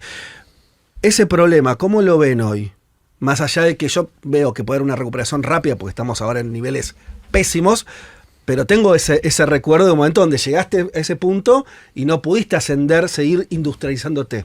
¿Ven ese problema? ¿Ese escollo cómo lo saltearían? En esta lógica clasista que salí de la Secretaría de Comercio, voy a avanzar con tierra, techo, trabajo. Mirá, si la discusión es esta, el iPhone, estamos perdidos. Ahora, este es un país que podría que todos sus habitantes vivieran bajo techo, estuvieran vestidos y comieran. Y es un problema de asignación de recursos, es un problema de cohesión en la asignación de recursos y de planificación de la economía. No puede ser que haya 50% de pobres en este país. Indumentaria, vivienda y alimentos tendría que estar garantido para toda la población en este país. Y es un problema de asignación de recursos. Yo no creo que no se pueda fabricar, no se pueda avanzar en un programa de viviendas expansivo, no creo que no pueda ser que todos los argentinos coman y no creo que no puede ser que todos los argentinos se vistan. Acá hay un problema de asignación de recursos y de cohesión de nosotros como dirigentes y yo lo viví en la última etapa en el gobierno de Alberto, para hacerse cargo de asignar los recursos donde hay que asignarlos. En ese punto yo estoy con Francisco, de tierra, techo, trabajo. Después veremos qué pasa con el complejo electrónico, la inteligencia artificial, pero a un pibe que está en el barrio bajo chapa, no podemos seguir diciéndole eso, ¿eh? Yo la verdad... Beatriz o Hernán, No, en relación a este tema, a la industria. No, ya te dije, y lo dije desde el principio, para mí es producción, trabajo Sí, y distribución del ingreso. Es clarito, Sí. que es en realidad las 3T están perfectas. Digamos, llegamos a una situación donde además estamos poniendo en peligro realmente generaciones desnutridas generaciones en el país. Y yo, cuando hablamos de peronismo, pues parece que el peronismo garpa para las elecciones y entonces se convierten en peronistas, y después cuando hacen la gestión no tiene nada que ver con el peronismo, con lo cual me parece que es fundamental explicitar que queremos industrias, para eso necesitamos la energía, los alimentos baratos, lo cual ya transformaría en una distribución del ingreso, y tenemos que pagar indirecto. y tenemos que pagar la deuda. Esa deuda la tenemos que pagar con sin ninguna duda, porque además ahí es donde tenés el riesgo que a mí me parece que Hernán lo tiene que de alguna manera aceptar. Macri viene con una propuesta de otra vez, bueno, yo voy a devaluar y los demás que se queden afuera. No, nosotros decimos hay que devaluar, hay que tener un dólar competitivo dentro de un modelo económico peronista que es de distribución del ingreso, sin ninguna duda. Macri hizo lo que no se animó Martínez de Oz. Va devaluar y bajar retenciones. Sí, Puso las la dos comida cosas. a precio internacional y nosotros no lo revertimos. Perdón. listo, No, digo una nada. aclaración dada. No se puede ser irresponsable en todos los frentes económicos. Esto es lo único que estoy planteando. Quizás no se entendió bien. Ni en lo cambiario, ni en lo fiscal, tampoco en lo monetario. Ese es un aprendizaje que el peronismo debe abordar. ¿Qué sería Ahora eso? sí, lo que acabo de decir. Ahora sí quiero decirles... ¿Cómo financiabas la pandemia ahora sin quiero fuente de decirles financiamiento? Ahora quiero decirles cuáles son mis propuestas respecto... Porque no me gusta... O sea, a veces en el peronismo, viste, tenemos lugares comunes y qué sé yo, que son muy válidos. Yo también quiero el trabajo y la producción, pero son cosas concretas, porque después no nos ponemos de acuerdo en esto. Yo no estoy de acuerdo en el RIGI por un montón de cuestiones que puedo describirla en media hora. Ahora, quiero ponerlo en clave propositivo. ¿Qué cosas nosotros ya trabajamos y de hecho son proyectos hoy en el Congreso? Bienes de capital. El RIGI hace percha a los bienes de capital porque básicamente le quita los aranceles a los bienes de capital que vienen de afuera, con lo cual toda la industria de bienes de capital en la Argentina hoy está muerta y dentro de 2 años está recontra muerta y no le reconstruís más. O sea, la compra de maquinarias para la industria sin... Sí, hoy vienen la usada de afuera sin aranceles. Insólito, en el marco del RIGI. destruyéndola de acá. Insumos difundidos, esto es algo que hemos hablado más de una vez con Roberto. Inclusive maquinaria agrícola usada está viniendo. Claro. Usada. Que es la que nosotros más grave estamos todavía. Gravísimo, Más grave. digamos. Más grave. La que no sirve allá te la mandan. Todo lo que se logró con la maquinaria agrícola en el gobierno en la década ganada, Sí. bueno, esto es Lo contrario, exactamente. Insumos difundidos, algo que hemos discutido, creo que con Roberto también, Nosotros en lo hemos Cecina, con los gremios sí. industriales. La Argentina tiene un problema de costos muy serio. Tiene un problema de costos, esto comparto con Guillermo Moreno. Tiene un problema de costos. Uno de los costos principales es que sus insumos difundidos, es decir, aquellos insumos que intervienen en un montón de otras producciones, tienen un sobrecosto zarpado. Estamos Acá hablando en de la acero, Argentina, estamos hablando... no, de la Aluminio, energía. acá en la cartón. No, la Argentina. energía. Y la Pará, energía. la energía Energía. también, pero acá en la Argentina, No se hace costo. Paolo Roca le vende más caro a Norberto Fedele, pyme de San Martín Metalúrgica, que cuando exporta. Ajá. Dale. ¿Por qué? Porque es un vivo. Traslada Entonces, los costos fijos al mercado interno y exporta costo variable para ser competitivo. Bien. Nosotros Es clásico eso. propusimos oportunamente un instituto de insumos difundidos que aborde la problemática de la cadena de valor de esos productos en particular. Monopolios. Tema litio, proyecto que hoy está presentado en el Congreso. No solo el RIGI, la cabeza de más de uno en la Argentina se cree que el litio hay que exportarlo en forma de carbonato de litio. No tienen la más pálida idea de cómo funciona la cadena de valor. acá la Argentina puede hacer baterías para el mercado local, pero además hay un proceso intermedio previo a eso que se llama material activo, que la Argentina podría exportar el litio en forma de material activo, tiene la misma forma, es una bolsa con polvo.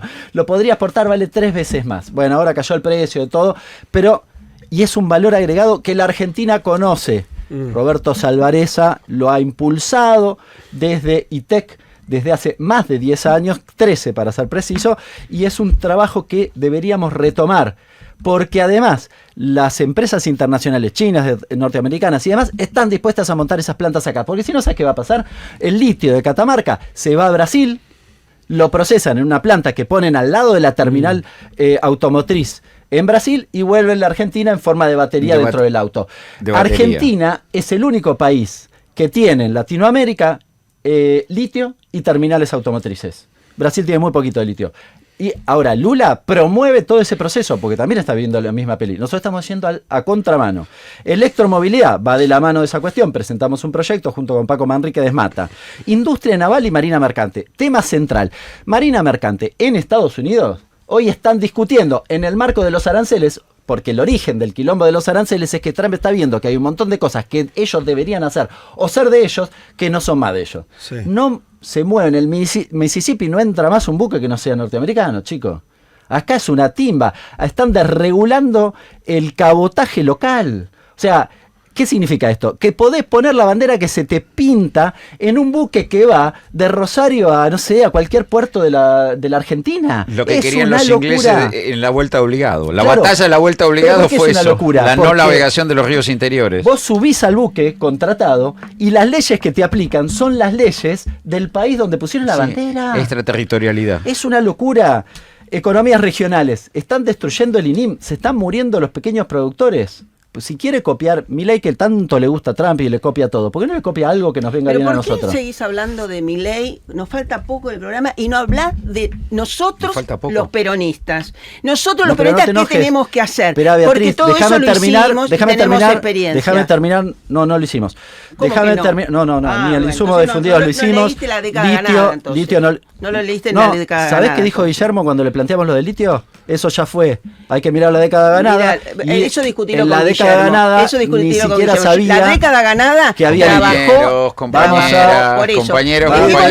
Es una buena mesa tendría peronista. que ser Milei. Bueno, por eso hablo de compañera. No, seguí escuchando. A ver, cuando no les gusta lo que dice parece que nos enojamos. Te estoy diciendo que nos queda poco de programa y vos no dijiste todavía ni cómo se paga la deuda y cómo industrializamos, porque industrializar con todo eso de las economías regionales y las pymes y qué sé yo es maravilloso. Vos tenés que poner la energía y los alimentos al precio competitivo. No, quedan pocos minutos y entonces vamos a decir, como ya respondí eso, no tiene sentido lo que me estás pretendiendo correr. Todo esto es valor agregado, por cierto. Si queríamos incorporar dólares a la economía para pagar la deuda o la qué tal, ahí tienen alguna respuesta adicional a todas las que les di antes, que son superadoras que las de retenciones, porque dije flujo y stock. Pero está grabado, chicos, fácil. Es decir, vos para vos claramente sin retenciones. Es decir, no devaluás ni... Está bien, Hernán, pero pará. No, pero pará, porque me... Pero espera, Hernán, está bien lo que vos decís. Nadie puede oponerse y está correcto y yo valoro mucho el trabajo del CEPA y te consta. Sí. Y el esfuerzo que ustedes hacen. Ahora, un poco cuando hablamos de la macro, porque si no descalificamos la posibilidad de monetizar la economía, la posibilidad de tener un sector, porque es cierto... Pero esperen, a ver, Roberto, un segundo. Vos te pregunto qué te parece que había que hacer y dijiste, está bien, déjenme decir lo que yo creo. Después que la gente que nos está viendo diga, no, el peronismo es Feletti. No, yo no quiero que el peronismo sea Feletti, ni siquiera lo pienso eso. ¿Cómo me voy a rogar semejante cosa? Déjenme terminar. ¿Cómo me voy a rogar semejante cosa? El proyecto de GNL, que quedó a mitad de camino, era muchísimo mejor que el RIGI a los efectos de que permitía que dan las divisas en la Argentina, también cuestionado por algunos sectores del peronismo porque decían que era muy laxo. Yo no, pero algunos lo decían. Válido debate. Respecto de las sociedades, Milei está recorriendo. Yo sé que hablo de Milei, pero hablo de Milei porque de nosotros vamos a tener que heredar ese quilombo. Entonces, está abriendo para que vos puedas hacer una sociedad sin explicar el origen de los fondos y demás. También sobre eso hay que trabajar. Una cosa que a mí me parece central: eficiencia en las empresas del sector público. Muy importante, con dos aspectos. Porque hay empresas que vos tenés que no tienen el objetivo de ganar platas, trenes. Sí. No van a, salvo que pongas los trenes de carga, podría ser materia de debate. Pero hay algunas que no van a ganar, el ARSA, qué sé yo. Sí. Ahora, hay otras que tienen la obligación, nosotros tenemos que hacer que sean eficientes. Cuando digo nosotros hablo del peronismo. Tenemos que hacer que sean eficientes, porque todo lo que nosotros hagamos, Pero vos desde decís el que en nuestra Estado, gestión no hubo empresas eficientes en el desde el sector Estado, público. algunas sí, otras no. Desde el Estado, si nosotros no hacemos, logramos que las empresas, que el Estado sea eficiente y le resuelva los problemas a la gente no valora eso. Dioxitec se la quieren cargar. Y Dioxitec era un ejemplo de una buena empresa. Sin embargo, se la quieren cargar. Pero se quieren No lo cargar el Banco explicamos. Nación, que es mucho peor. Bueno, no pudieron. Por algo no pudieron. Quisieron YPF. Bueno, no pudieron. Entonces, algunas sí, otras no. Algunas sí, ¿Qué estás pensando? otras Aerolíneas, no sé, digo, ¿en qué? ¿Pero qué sería eficientizar? Porque si no parece que nosotros llegamos al Estado y no lo administramos bien. Metas de eficiencia. Y Como presentan se hace en el balance la sector mayoría de esas privado. empresas. No, metas de eficiencia. Hay que discutir exenciones tributarias y algún esquema de simplificación tributaria, no en el sentido de lo que plantea la ortodoxia habitualmente, ¿no? Pero bueno. Es verdad que nos quedan ya pocos minutos. Hay un tema que es económico, no solo económico, pero está vinculado con todo lo que hablamos recién. Hablamos de deuda, hablamos de industria, hablamos un montón de cuestiones que tiene que ver con el trabajo, que también es algo, una piedra angular del peronismo, ¿no? Un gobierno peronista que no da trabajo, un trabajo mal pago. Gobernar también, es crear trabajo. bien. Hay una cuestión que me parece que es novedosa, veremos hasta dónde, que es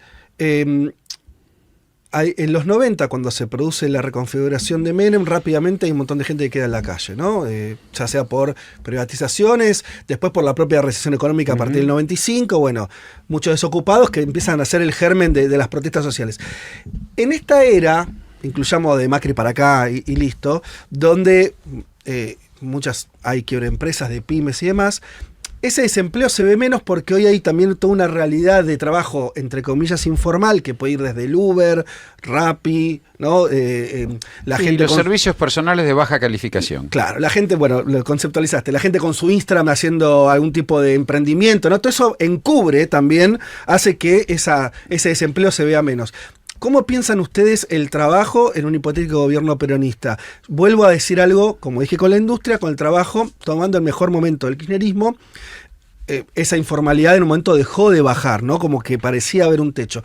¿Se imaginan? ¿Hay alguna propuesta transformadora en el sentido de decir cómo formalizás de verdad el trabajo hoy informalizado en la Argentina? Yo pienso tres cosas. Sí. Me parece que es inconsistente y es un debe en el movimiento obrero que vos sigas teniendo la misma jornada laboral que hace 100 años con los adelantos científicos tecnológicos que tenemos hoy y lo mismo por el tema de jubilación. Lo primero que hay que hacer es lograr que la gente labure menos y esté formalizada. Baja de jornada laboral y al revés, no expandir la edad jubilatoria, acortar la edad jubilatoria. Porque si no, digo, toda la productividad del capital ganada de Macri para acá, ¿sí? No se devolvió al salario. Hay que recuperar toda esta productividad del salario que apropiaron ellos, no está en discusión. Y no se va a estar en discusión con la paritaria, porque ellos responden con precio. Es baja de la jornada laboral, es anticipo de jubilación y es también participación del trabajador en la ganancia de las empresas. Porque la paritaria homogénea jode la pyme. Obvio, Techín va y te pone una paritaria con la UOMA allá arriba. Sí. Yo no digo que no tenga que haber un sueldo básico, pero tiene que haber capacidad de discusión de la tasa de ganancia de las empresas. Si no, sin esos tres derechos laborales nuevos o de nuevo tipo, no podemos discutir el mundo del trabajo hoy. Eso impacta lo formal nada más, el mundo de lo formal. Lo que No, porque si vos bajás la jornada laboral y necesitas más empleo, van a tener que tomar más empleo. Ese es el punto. Hoy el empresariado prefiere pagar horas extra y tener un trabajador laburando 12 horas que tomar un trabajador nuevo. Okay. Poner la jornada laboral en 6 horas y empezar a pensar cómo incorpora puestos de trabajo. Jubilar anticipadamente y empezar a pensar cómo genera puestos de trabajo de tipo formal. Ese es el primer punto. Y el otro punto es la expansión de las industrias maduras menos competitivas internacionalmente. Construcción, formalización de construcción, comercio. Digo, ahí tenés un montón de posibilidades de formalizar e incorporar. Indumentaria, textiles. Digo, hablo de industrias maduras, no necesariamente competitivas internacionalmente. Que vos puedas incorporar masivamente y empezar a organizar la fuerza laboral de otro modo. Pero el objetivo, y vuelvo al Papa, del buen vivir, es trabajar menos. Beatriz. Bueno, yo con un matiz con esto de la interpretación de vivir mejor es distribución del ingreso y que el laburo sea la base, sin ninguna duda, de la construcción de un modelo de dignidad, de trabajo y de que después el trabajador decida cómo es su ocio. Ahora pareciera que podemos hacer ocio porque no sé qué, y también esa famosa renta universal. Entonces, para mí es el trabajo, la dignidad del trabajo y una construcción que no entre en crisis la relación entre el capital y el trabajo. Sin ninguna duda, me parece que la construcción la tiene que hacer también el movimiento obrero organizado, y con las dificultades que yo encontré cuando estuve en gestión, donde todos tenemos que pensar en un modelo de industrialización, los trabajadores y los empresarios. Es decir, a mí no, esto de que hay empresarios que son malos y entonces ponen los costos, la verdad no. Creo que esa es una discusión que se tiene que dar a través del movimiento obrero organizado, y sin ninguna duda coincido plenamente en que cuando vos industrializás empezás a demandar más ropa, más comida, más vivienda, sin ninguna duda. No que hoy un matrimonio tenga que ir a vivirse a la casa del suegro, digamos, un horror. Hacinados. Con lo cual, digamos, hoy estamos en una situación tremenda y de eso hay que salir. ¿Cómo construimos? Construimos con un modelo económico que tiene que ser sustentable desde el punto de vista del superávit fiscal, del superávit comercial. Esa cuenta hoy está en el desfiladero que dice Roberto, lo define como desfiladero, donde tenés que tener equilibrios en ese modelo, porque tenés que tener solvencia técnica. La solvencia técnica es fundamental. Entonces, el ocio vendrá, ojalá, con el tiempo, pero hoy no podemos estar hablando de ocio cuando en realidad lo que necesitamos es que se pongan en marcha las fábricas, y eso inmediatamente te va a demandar trabajadores. Es decir, hoy las empresas están echando gente, y esto no es nuevo. Es decir, vienen produciéndose a lo largo de los años. Yo valoro muchísimo la gestión de la década ganada, sin ninguna duda. Yo no la definiría como kirchnerista, fue un modelo peronista, ejecutado muy bien por Néstor y Cristina. Creo que esa es la definición que yo doy, y ahí es cuando me gusta, cuando hablamos de nosotros, quiénes somos cada uno y dónde estuvimos, dónde estuviste en la guerra, papá, ¿no? Y realmente por eso valoré tanto la gestión de Amado y de que además los que hicieron una gestión extraordinaria, como Devido, como Amado, sufrieron la prisión. Bueno, yo no voy a hablar en términos personales, pero yo también, digamos, somos muchos los perseguidos, no solamente Cristina. El último planificador de la economía fue Julio Devido. Bueno, y la visión de la Argentina. Justamente, digamos, creo que haber cometido el error de que perdiera Scioli, más allá de que si me gustaba más el moño o no el moño, Zanini, del riñón de Néstor y Cristina, era el vicepresidente. Y eso fue boicoteado y se perdió una elección que nos trajo a Macri, a esta deuda que hoy es un problema gravísimo, y nos trajo también a Alberto Fernández. Es decir, son errores que se vienen cometiendo, porque no podés volver a cometer un error político. Eso es lo que quiero dejar marcado. Hernán. Roberto mencionaba el tema de algunos sectores donde efectivamente tenés trabajo no registrado, digamos, me meto en eso, sí. Retomando la pregunta, efectivamente es así. El piso al que vos habías llegado de trabajo no registrado requiere aún, ahora volvió a crecer, entonces ahora si si mejorás la economía probablemente te vuelva a bajar un poco. Sí. Pero te vas a tenés encontrar de vuelta un con el tercio límite. que tenés un Sí. límite más vinculado a un tercio. Que hay que abordarlo con políticas concretas para esos sectores. Tenés problemas en el agro, tenés el problema en lo textil. Es decir, hay una conjunción de políticas hacia finales de el gobierno de Cristina. Tomada avanzó en ese, o intentó avanzar en esos aspectos porque había un diagnóstico muy claro, que el problema es que vos tenías no registrados atravesando todo. Lo tenías en determinados sectores y en determinadas unidades productivas. No era generalizado. Entonces Empleo no podías doméstico, hacer. Claro. sector agropecuario, comercio. Exacto. En realidad en industria, en construcción, en industria... Menos. Menos. En industria menos. Muy Yo me poco. acuerdo que en aquella época, por ejemplo, se hacían convenios con las provincias cuando venía, no sé, algunos representantes del sector agropecuario y te decían, no, tenemos una sequía. Bueno, perfecto, nosotros los ayudamos con un subsidio, pero ustedes tienen que regularizar a los trabajadores, papá. Recordá que vos podías descontar del impuesto a las ganancias tu empleada doméstica, una parte. Claro, Era eso una fue forma política muy buena. Muy buena. Segunda cuestión, y esto sí es una cosa muy específica que a mí me parece, a mí me queda un poco grande, yo escucho a algunos actores que saben más, no sé, Ottaviano, y abro un debate que es una gran preocupación, que es lo que podríamos denominar como futuro del trabajo, los Uber, que además tiene una característica, no nos eligen a nosotros como opción electoral. No. Bien, ahí hay una cosa, son sin derechos, y sin embargo el peronismo que defiende los derechos, estos actores no lo eligen. Ahí me parece que se juegan cosas distintas, que tiene que ver con la celeridad de las telecomunicaciones, que cambia la organización del trabajo y que es una cosa que tenemos como desafío para abordar. Insisto, me queda tal vez grande decir, hay que hacerlo así, pero creo que es un gran Eso debate. da para y la otro tercera, debate, sí, muy importante. Muy importante. Y la tercera para mí, hay que tener decisión política. Con esto quiero ser concreto. Hay que ganar la elección, hay que torcerle el brazo a Milei, hay que lograr que modifique las políticas, pero hay que ganar la elección con actores que después no deflexionen. Esto es muy importante. El quilombo Vicentín que surge acá, Perotti tiene mucha responsabilidad y se supone que viene del peronismo. Jaldo y Jalil votaron el RIGI y acá fuimos muy críticos y creo que es un problema para el futuro de la Argentina. El Fondo Monetario Internacional lo votaron los diputados de Tucumán. Yo no quiero ese peronismo.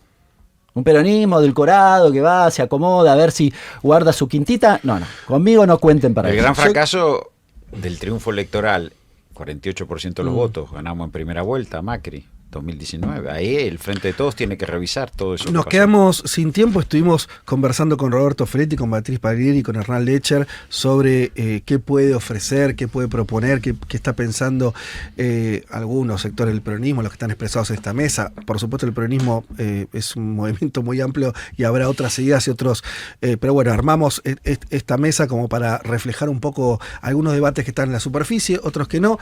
Nos vamos solamente con una reflexión, pero no para que cada uno, no hay tiempo para profundizar, pero rápido. Ustedes ven creo que la respuesta es no, pero ¿existe hoy ámbitos del peronismo donde puedan discutir estas cosas, más allá que en un programa, que no sea en un programa de radio? Entiendo que no están todavía las condiciones de mesas, de estructuras, ¿no? Pero si me equivoco, de donde se encuentren distintos... Que no están dadas las condiciones, es una decisión política de quienes conducen. Sí.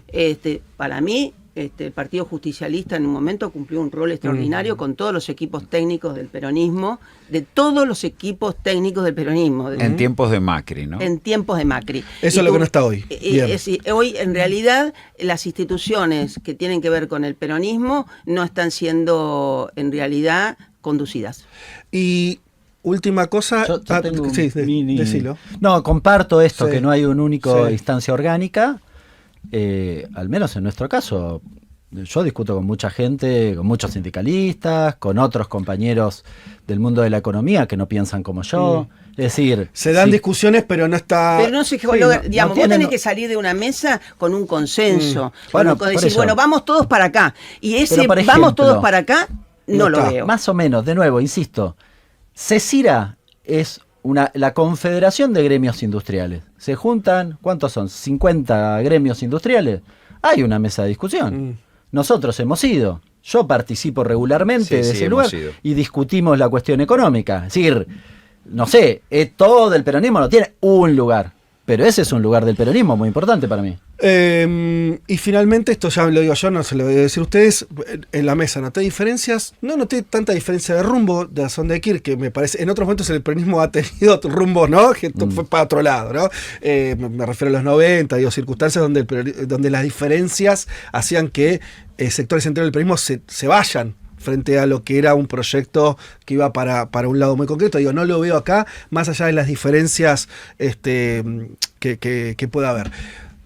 Les agradezco a los tres, creo que pudieron exponer sus argumentos, espero que haya sido así, espero que lo hayan recibido ustedes del otro lado de esa misma manera. Por supuesto, fue solamente abrir un poquito una temática que es muchísimo más compleja, más larga, pero bueno, por lo menos acá yo me quedo tranquilo, seguimos la señal de que por lo menos es sano que el peronismo empiece a discutir algunas cosas, y agrego, más allá de estas instancias que vos describís, me falta que lo discuta un poco más de cara a la gente, ¿no? Porque muchas veces, diría, mucho del electorado peronista, el más politizado, a veces se queda afuera, ¿no? Y dice, bueno, no me están hablando, no me están diciendo nada.